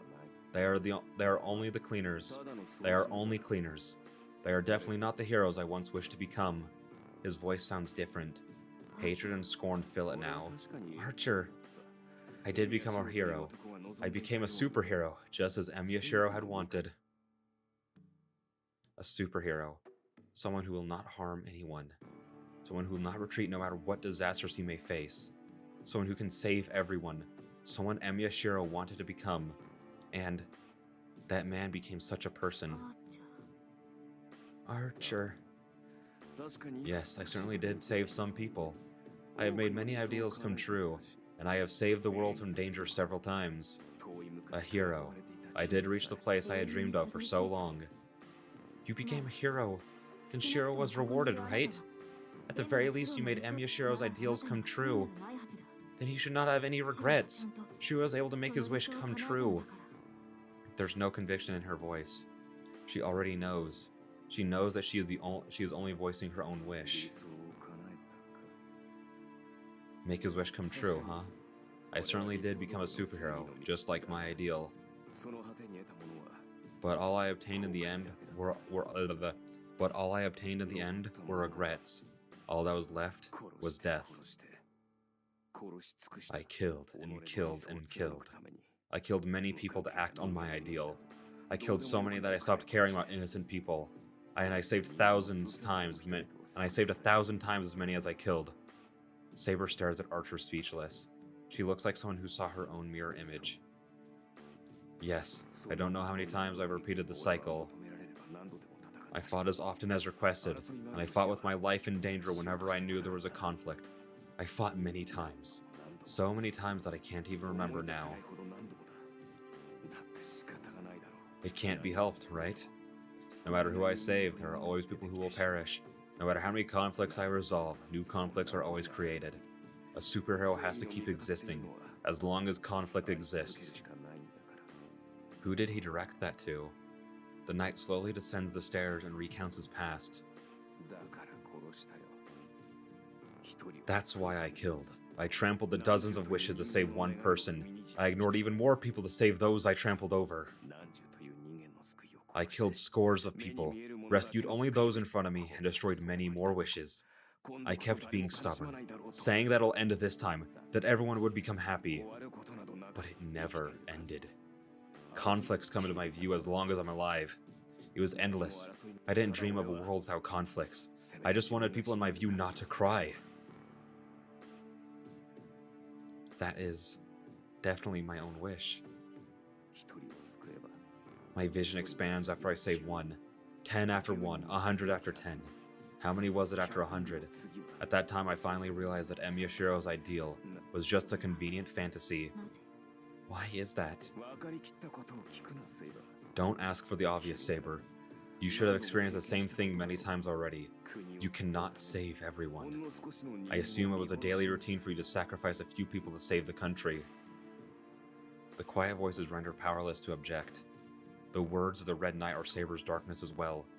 Yes, the seats are limited. There are always fewer seats called happiness than there are people to fill them. Since you cannot save everyone, someone will have to be sacrificed. And I quickly killed the ones that would eventually fall out to minimize the damage. That is what it means to be this boy's vision of the ideal superhero. The wish for nobody becomes sad. The desire to save as many people as possible. When the two coexist and contradict each other, there's only one solution. The only people a superhero can save are the people he sides with. If one is to lose everything by trying to save everything, it is correct to sacrifice one to save more. A superhero should save many people, right? That's why I killed. I prayed for no one to die, but I killed one to save many. I said I would not have anyone sad, but I brought despair to a few in the dark. And in time, I got used to it. To protect my ideal, I kept going against it. I only saved the people I tried to save and quickly killed the people who opposed me. I allowed someone to be sacrificed, to keep protecting my ideal. That is the true identity of the hero Emiya. See, don't you think such a guy should die? That's right. The only ones a superhero can save are the people he sides with. But who was it that defied those words? That is a lie. Even if that happened, you would have protected your ideal by choosing yourself to be that someone. The knight stops for a second. A frown crosses his face. You did not go against your ideal. You only lost your path because you were betrayed by the ideal you protected. You would not think of killing yourself to atone for the sins unless that were the case. His ironic smile disappears. After coldly staring at Saber,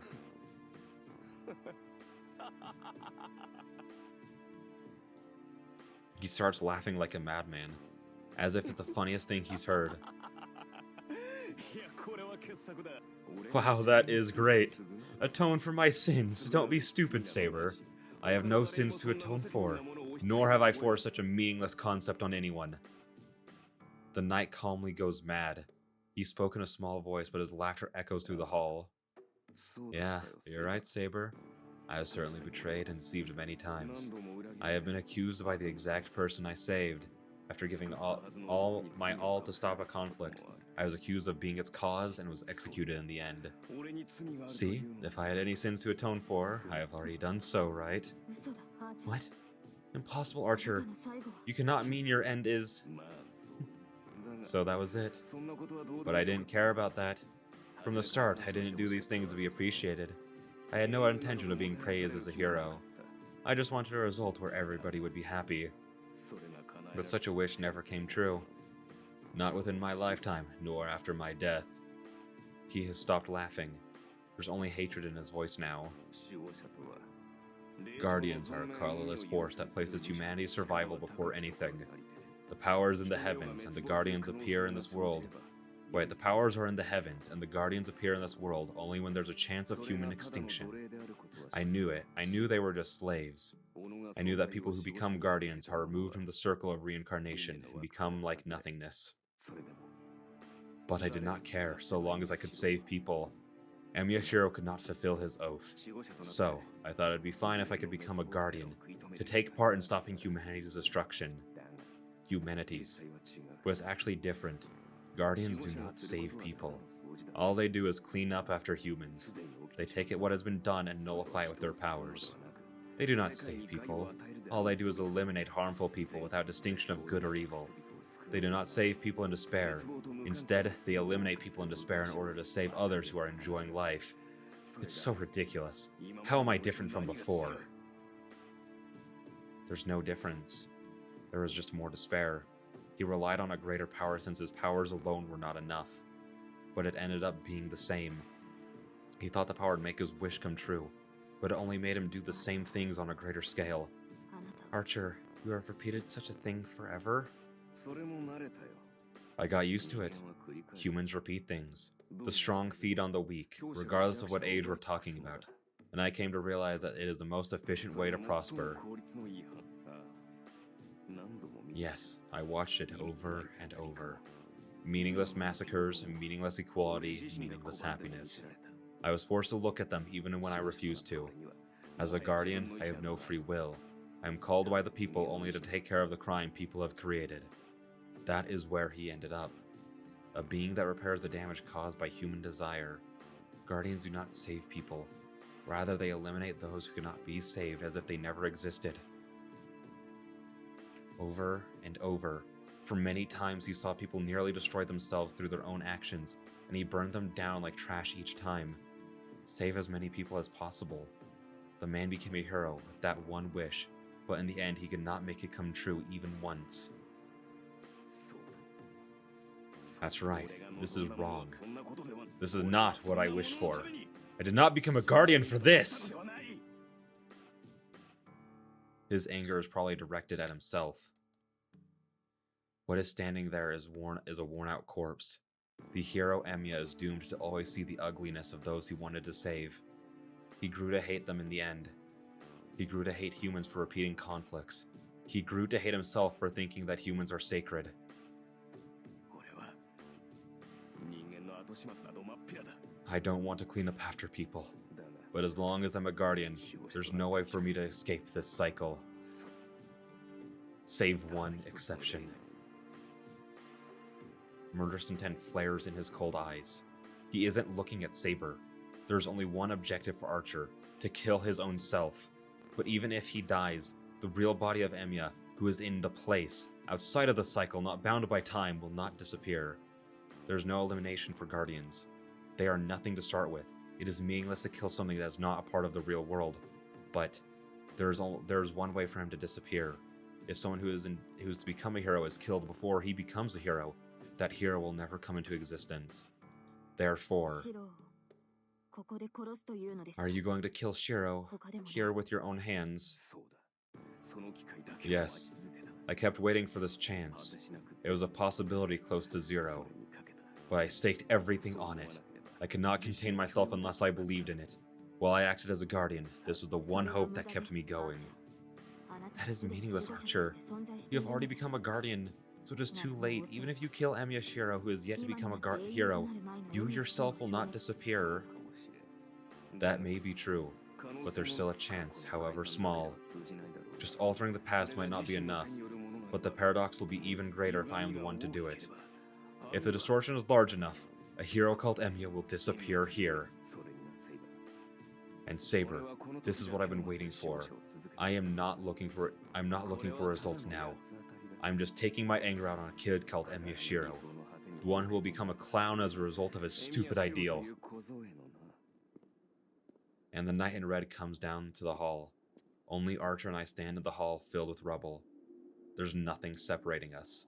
The reason is simple. He wants to kill me, and I just want to beat him up because I don't like him. I walk to the center of the hall. I won't be able to back out once I take a few more steps. But before that, Archer, do you regret your actions? There's one thing I have to ask him. Of course. No, you should not have become a superhero. He spits those words out, and that dispels my last doubts. I see. Then we are two different people.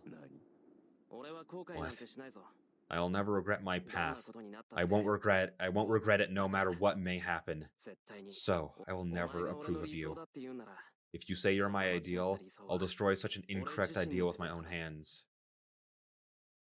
That's how I've been living up to now. I've always believed that I am right. As he says, I'm sure it's full of false courage and distortion. I've lost more than I've gained, but that's all the more reason why I cannot withdraw for the sake of things I've lost. I walk forward. My circuit has already started sketching the blueprint in my mind. That way of thinking is the cause of all this. There will come a time when you will reach me. There won't be such a time. It will never come. Oh, does that mean you will be killed here before that happens? I take a step towards my enemy. We're close enough to strike at each other. We don't have any weapons. We confront each other empty-handed. Miyashiro is not a swordsman. We are beings that create swords. Then... So, it seems you understand. Yes, to fight against me is to compete in projection. The twin swords appear in his hands. That night, the simple twin swords I admired in the Ryudo Temple.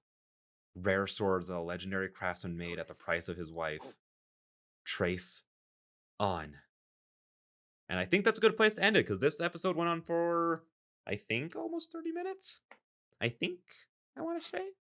So yeah, I'll end it there so my voice doesn't kill me. It needs at least like a minute or two break, and then we'll jump back in and do their fight in the next one, which I am very excited for, because the fights in this are always written so well. They're so fun. I love reading them, especially this fight, one of my favorite fights just ever in general, period.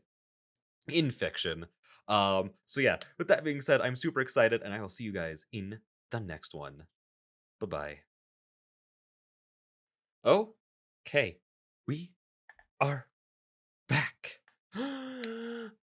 Trace on. I activate the completed blueprint and reproduce the twin swords using my image. What a bad job. The twin swords I once thought were perfect are too unprecise compared to his. An inferior illusion will become a delusion. Probably. My swords will shatter and disappear when they crash against his. I take another step. Crunch. The rubble crunches under my foot. That serves as the signal. Will you be able to keep up with my projection? You will die once your swords lose their precision. The opposing swords sweep through the air. They are drawn together like magnets and clash into each other. Don't cut away. Don't cut away. What the whole build up the last episode is me being like, oh, we're going into their fight right now. There's going to be this episode, you dick. The search ends rather quickly. Lancer is thought to be specialized in battle, but he's actually skilled in magic. Gaybolg is not the only thing he obtained in the Country of Shadows. He is the hero who obtained all 18 of the runes of origin. But since he prefers the battle using his lance, the magic rarely gets used. And now is one of the rare times. Alright. The thing that flies above the floor suddenly drops. The Berkana rune finishes its search and turns back into a stone. Who are you? An unfamiliar voice stands up in confusion. Lancer realizes that he knows the voice and recalls who he is. You're a Rider's Master. Oh, I thought you were dead already. He stops halfway. He sees Tosaka-rin behind the boy. She's tied to a chair. That's fine. That's to be expected since she's captured. But there's a bit more to the girl. First of all, the chair is on the ground. She's tied to the chair, so Tosaka-rin is also on the ground. Her long black hair is covered in sand and something red can be seen in on her mouth. She must have cut her lip. There's also a slight bruise by her mouth. You're Lancer. What? Who let you come in here? You're... The fist smashes into Mato Shinji's cheek. The light back fist blows the boy to the wall. Oh, sorry, kid. I guess I let my hand do the talking. He didn't kill the boy since it was unconscious. But it would not have been unconscious if Tosaka-rin looked paler and her clothes were more disordered. He would have constantly tried to blow the boy's head off if that were the case. Actually, Lancer does not care how a captive is treated, but he will not tolerate having his spoils snatched by someone else. Spoils for him are enemies he has to kill, and women he favors. Lancer? Tosaka-rin groans, still tied up to the chair. She must have been unconscious as her voice is not too much different from when she wakes up. Yo, it's morning. Wake up, you lazy bones. Lancer gives an out-of-place greeting and walks to Tosaka-rin. Why? This is the Einsborn Castle. I know. Oh, don't move. I'll cut your hands free. Do as you wish after that. You can go to the hall and stop the fighting idiots, or you can go home from the back door. The red lance appears. That's helpful, but behind you, Lancer! Lancer turns around at Rain's warning. What? The one appearing there is unexpected even for him. The corner of the room. The one walking past Mato Shinji is. Stop right there, Lancer. I ordered you to help them, but not to get this deeply involved. Kodamine Kirei, the one assumed to have been killed by Castor. Kirei! Rin lets out a surprised voice. Lancer glares suspiciously at the priest. Hey, when did you change your religion? Wasn't it my master's belief not to come out into the open? That's a funny joke. I have no religion to change. You are going against my order, Lancer. I thought I told you to kill Archer. Did you fail, Lancer? He'll disappear even if I ignore him. I just came to finish up an unfinished job. But if you're here, does that mean that kid is a pawn of yours? Does it not say... Do not say it like that. We are cooperating. We are working together in order to obtain the Holy Grail. The priest says so without looking at the boy moaning in the rubble. I see. I knew you wouldn't die so easily. Not only were you still alive, but you were doing things behind our backs, huh? You have really bad taste. What are you doing controlling that harmless Shinji? I see. So you see him as harmless, huh? You are the same as always, even in this situation. I would not be so reluctant to do this if you weren't so smart. The priest laughs. He looks and sounds as though he's been giving a benediction to the dying. A chill runs up the girl's spine. At that moment, she realizes her fate. With a saintly smile, the priest gazes upon the sacrifice who had been his pupil for the past 10 years. Hold on, Kodamine. What are you gonna do with her? Did you tell me a lie when you said you wanted to save your pupil? Lancer glares at his master while standing in front of the girl. It is not a lie. I have raised her to be my tool. I have deceived her for 10 years, so it would be boring if she retired so easily. That is why I ordered her protection. I have prolonged her life for only 2 days. But isn't that more than enough to show my love? The priest walks past Lancer and looks down at the girl on the ground. The girl glares at her former instructor. You fraud. I knew it was possible, but you really are a master, huh? How unfair for a supervisor to take part in the game. You are rather calm, Rin. So, you did know, huh? Of course. I didn't show you my servant because I suspected you, but I didn't think I was deceived from the start. From the start? Then, the priest frowns as if the words are unexpected. What? Do you have something to complain about, Kirei? No, you said from the start. So I was merely wondering what you meant by that. The priest grins. He looks down at the girl with utmost pleasure. Hold on, Kirei. You don't mean... Are you talking about the start of this Holy Grail War? Or do you mean the previous one? With that, the girl understands everything. Her face turns pale and she looks up at the man she studied under for 10 years in disbelief. I see. So, you killed him, huh? Of course. He was my beloved teacher, so it was easy to attack him by surprise. A grinding sound. The girl hangs her head and grits her teeth. You. Get lost in your afterlife, you damn priest. You have no place to be okay. Even hell wouldn't take a bastard like you. An impotent guy like you should lay on needles in hell. The girl keeps on cursing him. Of course, the priest does not care about such things. But the boy is overawed by her charge. Overawed by her charge? I've never seen that word before, actually. Mato Shinji never thought Tosaka Rin would show this much emotion. Kodamine, you know Tosaka's mine, right? Only I have business with her. You can go to the church and wait for this to be over. I do have business with her. I need her to become the Holy Grail here. Mato Shinji does not understand what the priest is saying. The only ones who understand are the priest and the sacrificed Tosaka Rin.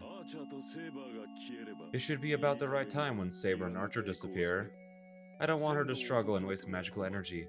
Let's quickly get this over with. The priest walks away from the girl with those words. The only one in front of Tosaka Rin is Lancer. Kodamine, you. Finish off that trash, Lancer. The vessel does not require a heart. Only Mato Shinji reacts to those words. Tosaka Rin glares at the priest but bites her lip without speaking. The priest's smile already told her that she was going to be killed here. She understands that she will not be saved and that she won't be hurt even if she begs for her life. That's why she doesn't complain. That is the only way she can resist, and that is her will of opposition. She won't give up until the very last second. Help might arrive even at this moment, and she might be the only one that survived after this room miraculously crumbles. Well, it won't happen. She won't give up, but she also understands it's impossible. That's why she has no fear, except for one thing. She imagines that boy's expression when he finds her dead after coming to save her. She doesn't want him to cry. It angers her that she's the cause of his tears, and she doesn't know how she can apologize to him. No, she can't apologize if she dies, but still she doesn't want him to cry. Sorry, Hemiya. I'm retiring first. She decides to apologize ahead of time. It does no good, but it calms her down. What's wrong, Lancer? It's just a girl. It should be easy to pierce her. The priest shows no mercy.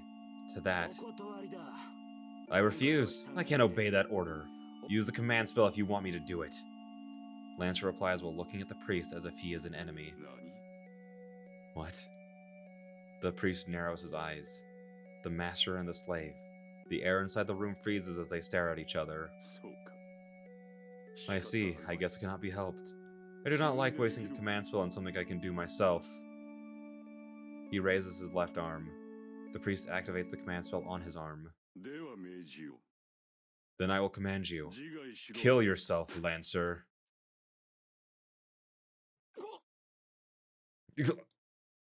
He vomits up blood, but that is nothing compared to the blood spilling from his chest. Kodamine, you. His voice is a whisper now. The spearman, Lancer's chest and heart are pierced by his own lance.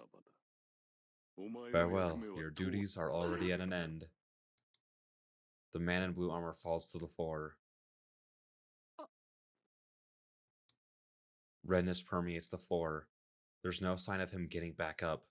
The spearman in blue has been defeated by his own lance at the command of his own master. The priest moves. He walks over to the girl and crouches down. Her heart. He stoops so that he can easily pull out Tosaka Rin's heart. Kodamine, that's not what you promised. You said you'd give me Tosaka. The priest gives the boy a wordless glance. No, you can't have Tosaka. I have so much to pay her back for. She has to be alive. Mato Shinji protests, his teeth chattering at the sight of Lancer's corpse. But he stops. The boy slowly retreats, unable to take the priest's stare. The priest looks from the boy back to the girl. Is there anything you would like to say in the end? I shall at least hear out your will. His words are simple. You should know what I'm thinking in a situation like this. Tosaka Rin answers in her normal manner. You're right. You never give up until the very last second, Rin. At the same time, you have this wonderful side of you that admits reality. Yes, this contradiction is very mellow. He shows no hesitation. The priest grabs the girl's breast right on top of her heart. The girl closes her eyes at the sensation. A pierce. The heart is pierced and blood gushes out. Even after being abandoned, the room is still used as a disposal for corpses.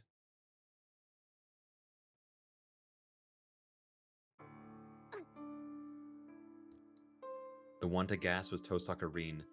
Blood drips onto the floor. The dripping sound is made by something above her. From the chest, the priest was looking down at the girl. Blood pours from his mouth. The wound on his chest is fatal. The weapon protruding from his back is the cursed lance that always strikes its target. The priest shows no emotion. With his lips covered in blood, he turns to Lancer. Lancer, you. Too bad, Kodamine. I wouldn't be a hero if I instantly died from a wound like this. Anyone can tell that the ironic voice is bluffing. Lancer has no vitality. He has no heart and his body is about to disappear. The demonic lance is pulled out.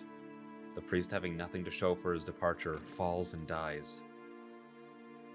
No matter how great his mastery of magic or how powerful his divine protection, he is still a mere human. There's no way for him to be alive after being stabbed in his heart by a demonic lance. So it did end like I imagined. The knight leans against the wall and tries to hold up his disappearing body, but it's only temporary. Lancer will disappear once he falls to the ground. He lost his heart and his master. He is still able to maintain his body because of his dirty survival tricks.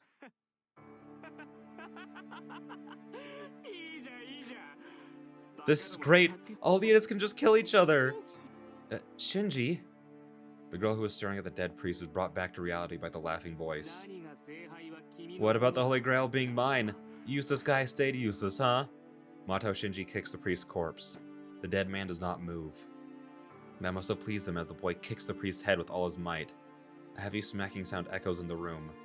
The sensation and the sound excites Mato Shinji more than he expected. But I won't complain, I'm not holding any grudges, and it's pitiful to keep talking to a corpse. He laughs. The boy whose sanity is almost gone walks towards Tosaka Rin with staggering steps. Sorry to keep you waiting, Tosaka.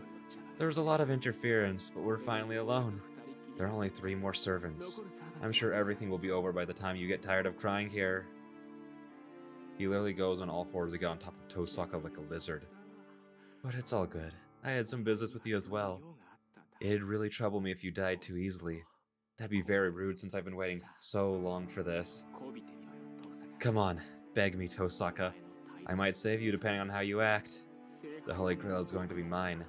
I might consider sharing it with you if you're going to be mine. I'm utterly amazed. Are you really that stupid? Then, even while she's tied up and being licked on her cheek by the boy, Tosaka Rin speaks up. What? I'm asking you if you learned your lesson yet. You were just used by Kirei. Listen, that servant isn't one that can be handled. You should know that since you've been near him. You should wake up and run away. You might still have time. You should run away as fast as possible if you don't want to die.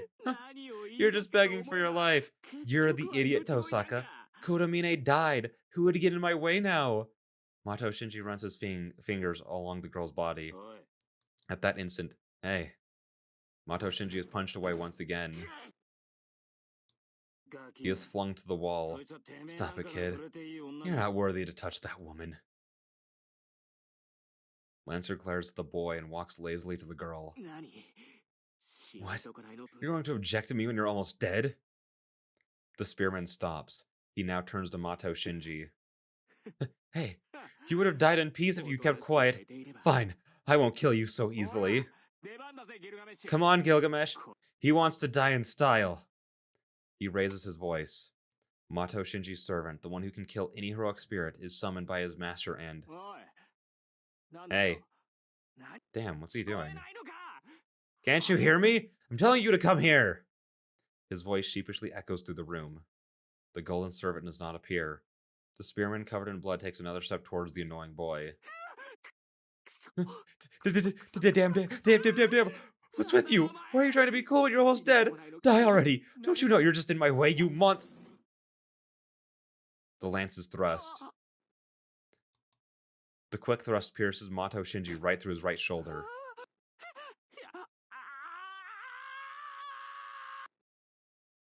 I like that there are question marks after his scream of pain. His scream tears through the room. Lancer pulls out the lance with an almost bored expression and points it at Mato Shinji's temple. Get lost. I might be almost dead, but I could still easily kill 1,000 of you. Retreating to the wall and shivering, Mato Shinji runs away. Man, he made me waste energy. Letting out a big sigh, he walks over to the girl. The lance cuts away the girl's bonds like paper. Thanks. You really helped me out, Lancer. She thanks him soon as she's freed. Unmindful of the dirt that covers her, she bows to Lancer. Well, it just turned out this way. You don't need to thank me. At that instant, he falls. Lancer! She tries to catch him but does not make it. Lancer, who is leaning against the wall, crumples onto the ground. His legs won't move. Lancer's limbs are already dead. The fact that he still got up, killed his master, and freed her is unbelievable. Gushing blood stains his blue armor red. Gushing blood stains his blue armor red. Hold on, I'll heal your wound right away. Reen runs to the bloody spearman, but Lancer stops her by raising his hand. It's useless. A heart pierced by my lance won't heal easily. Besides, you don't have any magical energy to spare. But don't worry about it. I'm used to this kind of thing. Heroes always die because of unreasonable orders. His casual talk is like always. The blue spearman does not change his tone, even on the verge of his death. The girl stands there speechless. Looking up at her, Lancer sighs as if the weight is lifted off his shoulders. Man, I guess we both ended up with boring partners. Yeah, but he was just hard to handle in my case. You're right. I would have had no complaints if a woman like you were my partner. But I never had luck with women. Man, this never changes. He laughs in self-derision. Then, well, get going. I'll take him with me. You, go back to your partner. The spearman in blue urges the girl. Lancer is holding the Anzus rune. The rune containing his remaining magical energy will burn this room to ashes. Understanding his determination, the girl turns her back to Lancer. Goodbye, Lancer. I only knew you for a short while, but I also like you. She runs to the entrance hall. Whatever, young girl. Come back when you're older. He sounds happy. The room erupts in flames. The blaze burns Lancer's body and his master's corpse, without leaving a trace. The red lance and the blue armor disappears in the flames like empty illusions.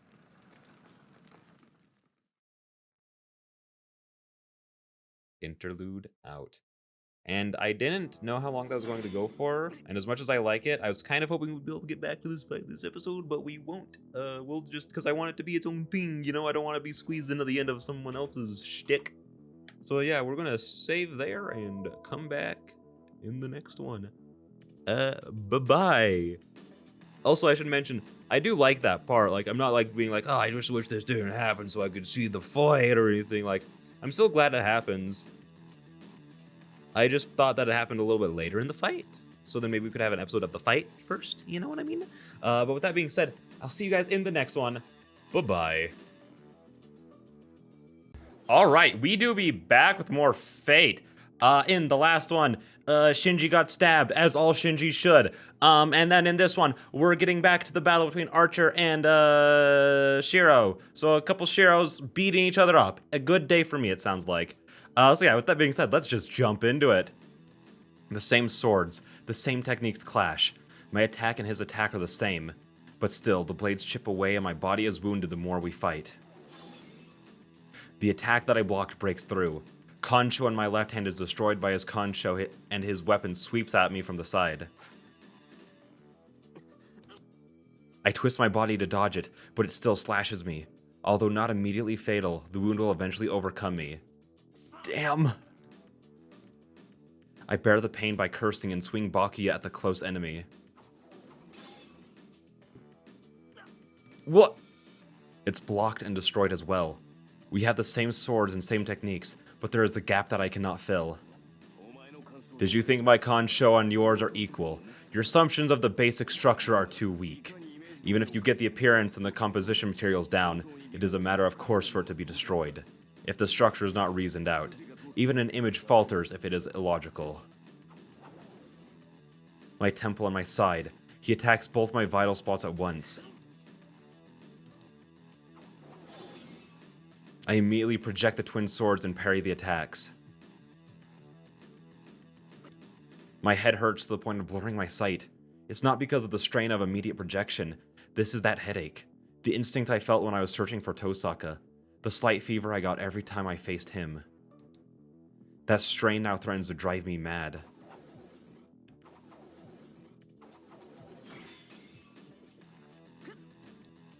I parry his attacks. I step in and slash at his body. The red headache burns my eyes every time I do so. Is it because of the contradictions that Emiya Shiro and Heroic Spirit Emiya are existing at the same time? That's a very strange sentence. Is it because of the contradiction that Emiya Shiro and Heroic Spirit Emiya are existing at the same time? Ever since we recognize each other's identities, my body breaks every time we touch each other. I trace his sword techniques and even his reproduction ability. It's natural for them to suit me. His abilities are Emiya Shiro's optimal technique, perfected over many years of training. There's no way it would not suit me. In trying to match his skill, I allowed myself to learn too much about my future self. My eyeballs go numb. Every time I swing the sword, every time the sparks fly out, I'm attacked with a flash so strong that it could blind me. I am no match for him, and my vision fills with red every time I exchange blows. If that's the worst of it, I don't care. My body is already torn apart. My headache is nothing compared to the burning wound in my stomach. The problem is that the headache won't stop because there's something I'm still drawing out from him. That's the 5th one. You should be nearing your limits of reproduction using projection. I know your magical energy capacity. You have 3 more. Even though I showed that to you, you still misunderstand. His scornful voice contains some disappointment. Misunderstand? I don't care about that. More than anything, I have to do something about this headache right now. The thing flowing from you. Well, it will be impossible for you to even arrive at that. It will be impossible for you even if you arrive at that.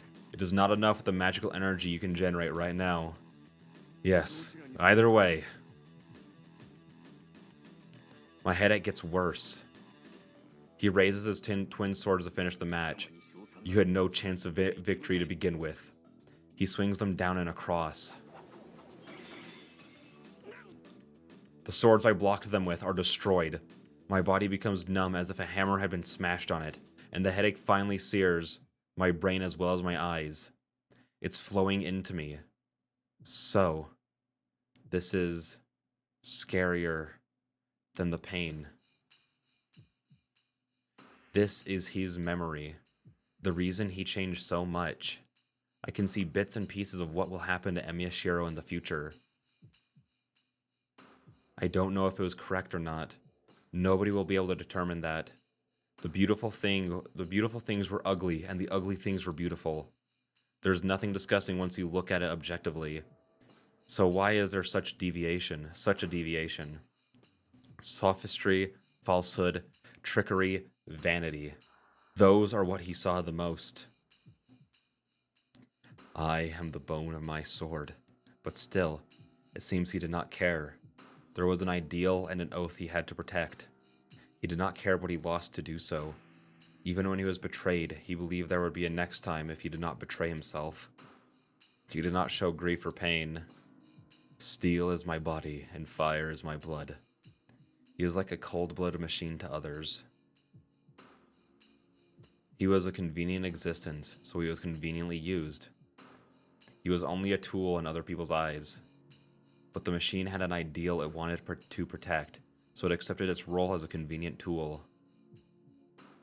I have created over 1,000 blades, unknown to death, nor known to life.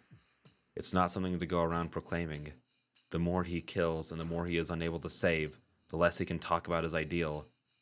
The only thing left for him is to obstinately protect his ideal until the very end. And the result? The ideal Emiya Shiro dreamed of has never been accomplished, and he found out that it's just nonsense dreamed by a fool who is only a nuisance to others.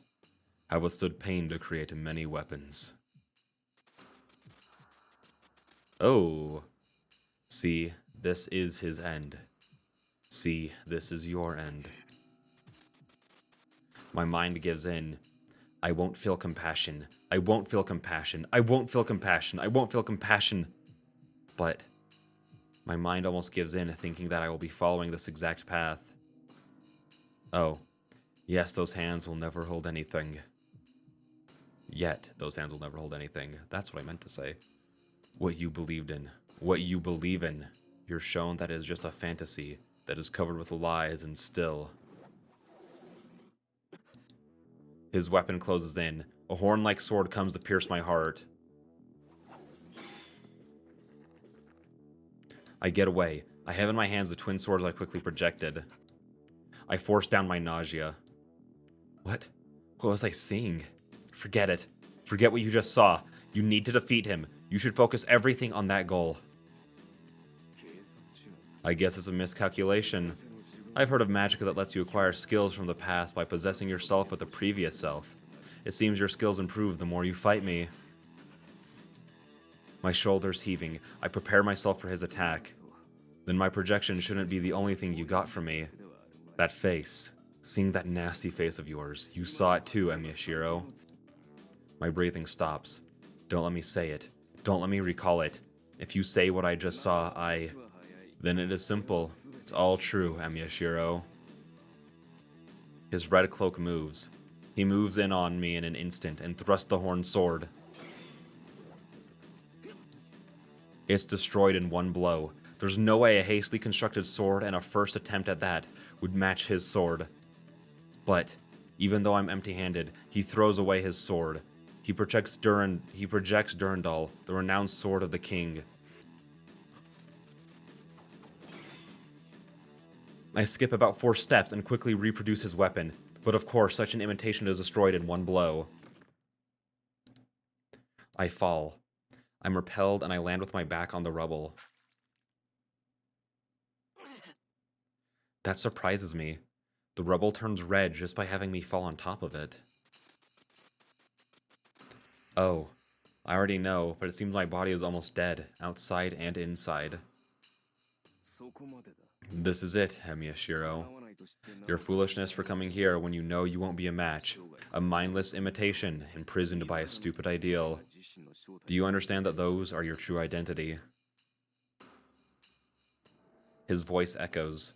My body is covered with wounds. It's bad how the wounds are so deep that I can reach inside them and take out my bones. There is no value in such a life. I'm sure of it. There is no value in Emiyashiro's life. It is wrong to save just because you want to save. You are a fake that should have never existed as you are broken as a human being. My magical energy is almost depleted. Not only that, the magic circuit to run the magical energy is burned up. No, if I talk about it burning up, it burned up yesterday when I used projection. It's just that an almost broken thing completely broke. But my body is telling me I can still fight. My mind bluffs itself, saying that it has not given in. Oh, then I have to get up and defeat him. It's useless. I am your ideal. You should have realized that you cannot match me.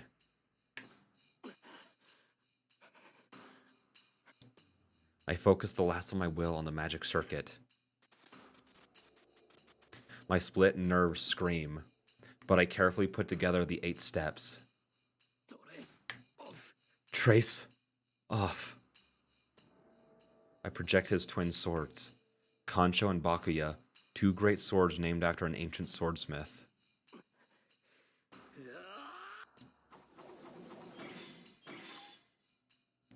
I swing them. I keep attacking until my remaining energy runs out. My twin swords are met by twin swords. Archer now holds Kancho and Bakuya and parries my attacks without retreating. I see. It's natural for you to not accept it. As I am your ideal, Emiyashiro must not accept me more than anyone. His calm tone pisses me off. I can't even breathe, but he is calm and composed. Damn it! I attack with all my energy. That was a terrible read. Damn! He does not parry my attacks, but pushes them back. I'm pushed back along with my twin swords. The difference in our powers is obvious. There's no way for me to win with pure strength. Then let me ask you, Emiyashiro. Do you really want to be a superhero? For an instant, my mind blinks out from the surprise attack. What? I don't want to become one. I'm going to become one.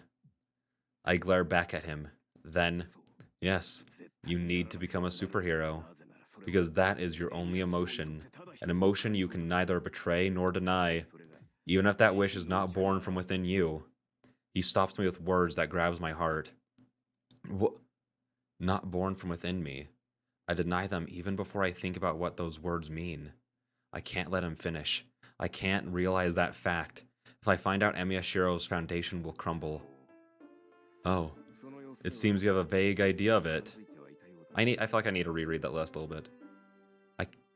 I deny them even before I think about what those words mean. I can't let him finish. I can't realize that fact. If I find out, Emiyashiro's foundation will crumble. Oh, it seems you have a vague idea of it. No, you knew it, but you tried your best to keep that fact from yourself. I cannot even remember now. I start to say before I stop myself. I don't want to know. I know that I shouldn't know, but still, I know that I must know. The contradiction of Emiya Shiro. The answer to what is wrong with me and how I am distorted. I do not have your memory anymore, but I still remember that scene. The flame filling my vision and the smell of death. The request for help and how I felt when it was granted. The look of relief on Emiya Kiritsugu's face when he saved me. I realized that it is natural to die and my mind emptied out. I was saved at that time. The man who saved me smiled with tears in his eyes. Is that what I thought was beautiful? That's right. It's not that you felt guilty for being the only one saved. You just admired Kiritsugu. You wanted to become like him only because he looked so happy when he saved you. That's right. It's not me that got saved at that time. It's an assumption I did not even think about. If that fire was Kiritsugu's fault, he shouldn't have been able to bear that fact. A tragedy without any survivors. Kiritsugu, the one who caused it, must have frantically searched for a survivor, and he finally found a survivor that should not have existed. The man found a surviving child that could not be saved. If you talk about miracles, it is. But I knew about that already. I don't care about his circumstances. It was enough for me that he got me out of that hell. Even if it may have been for himself, it's true that he tried to save me and wished for my survival. That's enough. Emiya Kiritsugu saved a boy who had nothing. So, yes, it's natural for a child to admire his parent, but you went too far. It would have been fine if you just admired what Emiya Kiritsugu wanted to become, but he left you a curse at the very end. I do not even need to say it, right? That is everything for you. I'll make your dream. I thought he was going to say come true. That's the answer. Hearing my casual remark, he left the words, I am relieved, behind him. And then that man, who was emptier even than me, died. At that moment, Emiya Shiro had to become a superhero. My will does not matter. For his sake, I simply tried to become what he had admired since he was small. The wish for everyone to be happy is an impossibility dreamed not by me, but by Emiya Kiritsugu.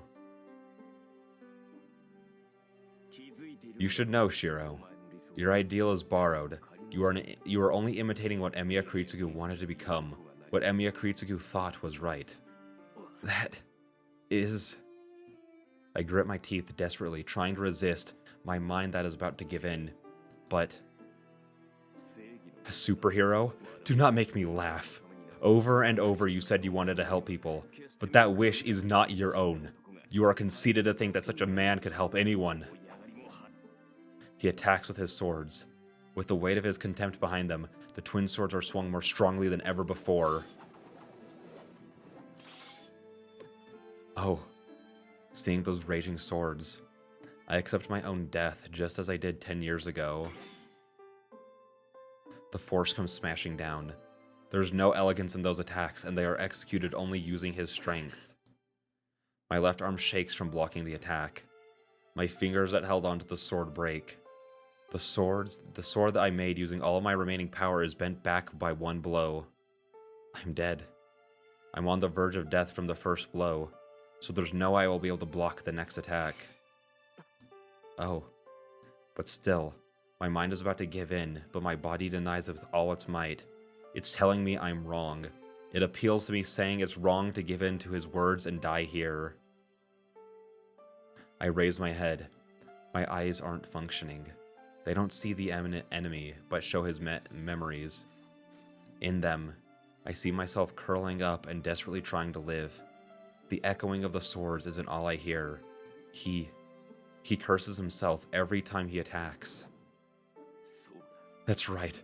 I admired his desire to save people because it is beautiful. I block the oncoming attack. Bakuya is destroyed. All I have left is Kancho in my left hand.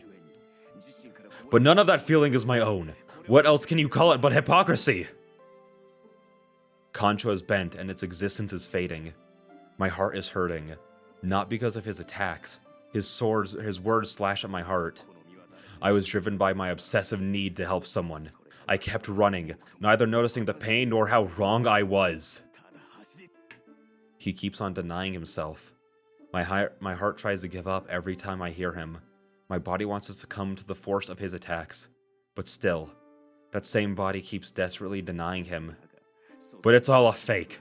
Such hypocrisy cannot save anything. No, first of all, I did not know what I wanted to save. I'm smashed away. An attack as strong as one of Berserker's easily flings away Emyashiro's body. But I still hold my ground. I frantically endure the attack coming down at me. I will not be able to get back up if I fall down. So my body refuses to let me fall.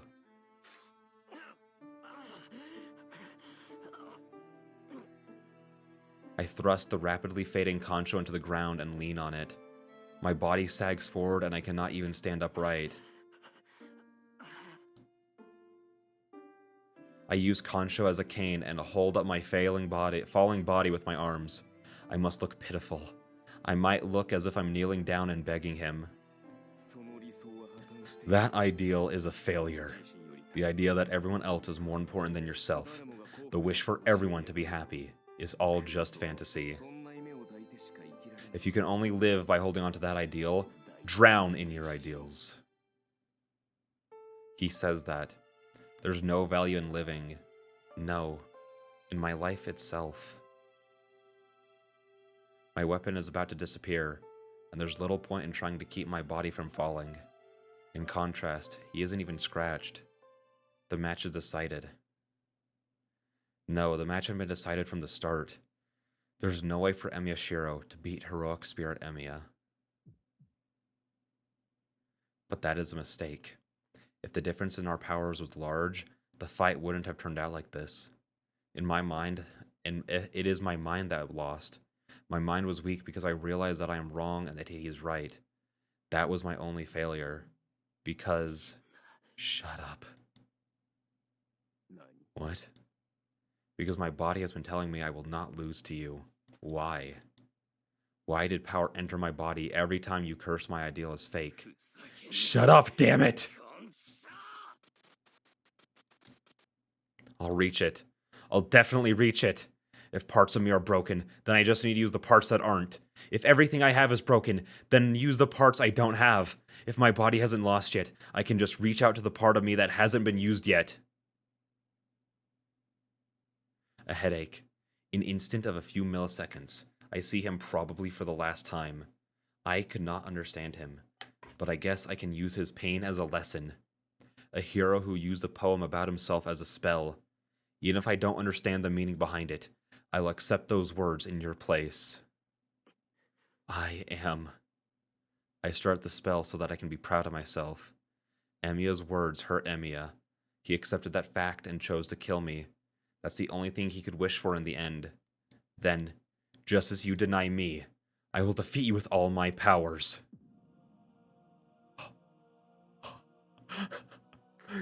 I am the bone of my sword. I murmur the words without realizing it. I raise my head. I pour determination into my dying body. I swallow the blood clotting in my throat. Yang Sword Kancho regains its image. You. That's right. I already knew that. This is just a dream. But I kept on believing in it because I thought it was right. Kiritsugu pursued it because he knew it was an unattainable dream, an impossible ideal, even if it may be unattainable. He believed that he would reach his destination if he kept running. Her sheath. Its protection is still there, even though the contract does not exist anymore. I ready my sword. I don't care about that.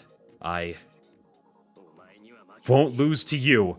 I don't mind losing against someone, but I can't lose against myself. I will keep on being Emyashiro. Oh. It is an unbelievable technique. His attacking body is on the verge of death. His fingers are broken, his limbs are slashed, and his breathing has stopped without him even realizing it. His speed is nothing, and his attack is mediocre. The boy that has absorbed his combat skills to the point where he's able to fight decently has now returned to fighting without them. An unskilled, frantic attack, but still, this blow is heavier than any that came before. What? Archer's indifference turns into surprise within a second. The swinging swords are crazy. They clash against his longsword with unimaginable speed. Where is his power coming from? The attacks are unlike before. You! He cannot go into defense. This attack should cut through the boy's neck. Realizing that he cannot make the light of the boy, he swings his sword. Up and down, left and right. The 4 attacks are enough to cut off his limbs and cut up his body to pieces. The boy blocks them. No, exceeding his 4 attacks, the sword comes to slash his neck. Bringing back the longsword, he parries the attack. Phew. He intuitively understands that he will be killed unless he attacks. The longsword attacks the enemy that is on the verge of death, and the boy frantically swings his sword. Their swords crash in balance. The space is filled with sparks, and anything entering the space should be cut to pieces. But it should be the last spark that a dying man gives off. The boy loses his breath every time he attacks, almost falls, holds his ground and attacks again. The sight reassures him. There's no power left in his enemy.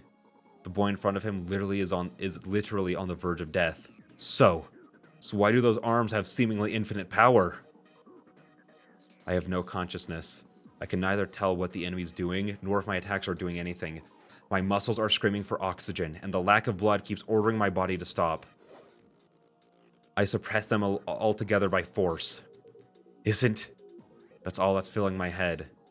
My ideal is fake. He's right, I can't be a superhero.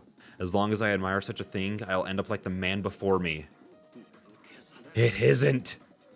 But I felt beauty in it. I know it's just hypocrisy to value everyone else over yourself. But still, I admired it, thinking how great it would be if I could live that way. That's the only thing driving my dying body.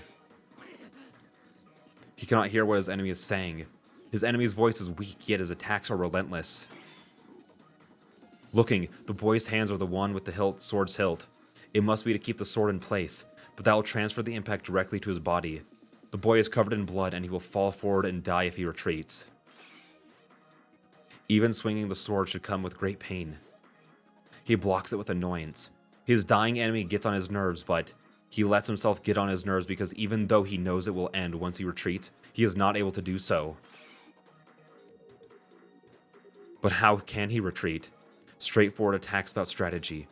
If it is a shame to turn his back to such attacks, it is also a disgrace not to block them. His enemy will self-destruct once he retreats, but he has a presentiment that he will lose something important if he does so. The worries will end soon. His enemy is at his limit. He will fall after 2 more blows, or 3 at most. Damn. He clucks his tongue at the stupid thought. He previously thought that his enemy would last 2 more blows, but he has received over 10 blows since then. The boy will not fall. He cannot hear the boy's voice. The dying boy frantically opposes the obstacle in front of him. That figure. He stares at that figure with his eyes for the first time. I keep swinging the sword with arms that are about to tear off. The only thing I have left is this one thing I'm saying with all my might. Isn't. My barrage of strikes are compensation for that scream. There were people that I could not save. There were people that could not save others, and there was me who could not save them. I swore to myself never to let such a thing happen again. Seeing the memories that meaninglessly disappear. It isn't. How long has it been since then?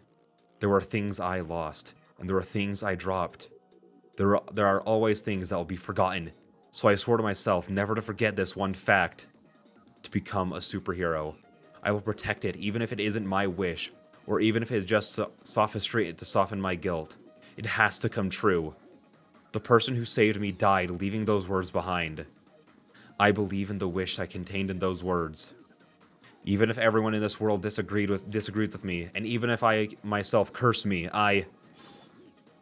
And so, he realizes that the attacks will not end. His enemy will not stop. He will not stop from his own will. The boy is attacking with all his might, but he is not looking at his opponent. The thing the boy is trying to defeat is his obstacle, his own self that is hindering himself. He is swinging his swords to enforce what he believed in, what he will keep on believing in. Realizing that, the man grits his teeth in annoyance. The boy keeps challenging it, knowing that he won't win and that there's no meaning to it. That is the exact opposite. That is the exact mistake he has detested. So why? Why does he want to see how long the boy can continue? This is it! Disappear! He raises his longsword. His enemy's attacks are something he has to take seriously. He repels the attacks and crushes his enemy's skull for sure. A clanging sound. The fatal attack is easily deflected. The one who could not block his attacks until now repels a swing made with all his might. He gasps. He sees his enemy repel his sword and get back into stance. The boy's eyes are looking straight at. The impact causes one of my arms and legs to break. My sense of pain hasn't been numbed. I use my fury to clamp down the pain that almost makes me wet my pants. I don't have enough water. I can't release excess things. The left side of the enemy's chest is open. Since half my body has broken, this will be my final blow. But such thoughts do not fill my head. The only thing in my head is... He pulls back his longsword to protect his open left side. He will make it. He will easily make it. This is my final blow. It isn't a mistake! That's the only thing in my head. Even if Emiyashiro is a fake, this is absolutely true. For everyone to be happy. That is an ideal everyone thinks of.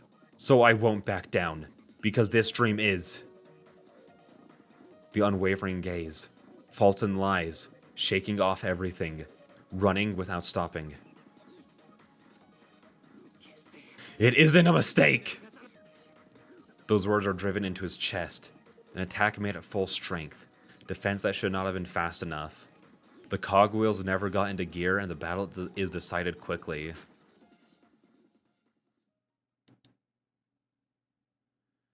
He hears the sound of the blade piercing him. The one surprised is the knight in red. His enemy attacked with determination to defeat him. Then it is natural for his attacks to do so. The boy does not need to be surprised, nor does he have anything to spare to be surprised. This is why the knight is the only one that is surprised. It is a great wonder how he could not block an attack he could have easily blocked.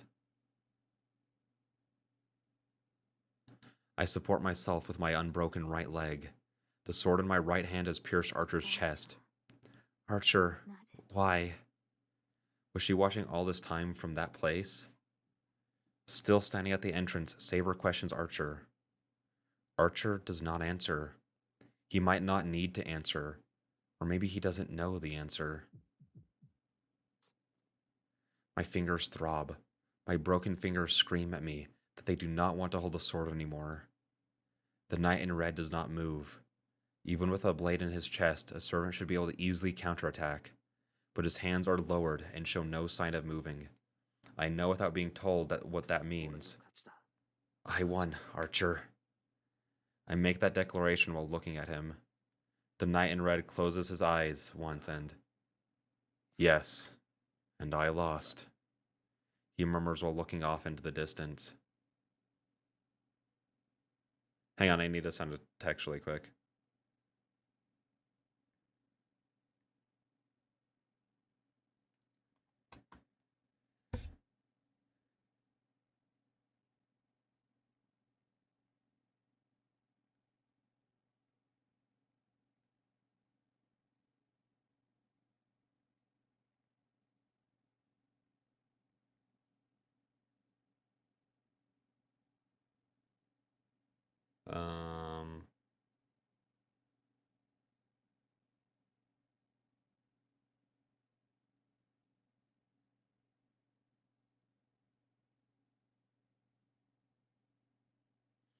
The reason I needed to respond to that text, A flood is about to hit me, so that's fun. It's something that we've been preparing for a little bit, so I'm sorry that I had to interrupt this episode with it. I can talk about that more at the end if anyone cares, but I'm going to get back to, this. Oh, I already read that. As if to convince himself.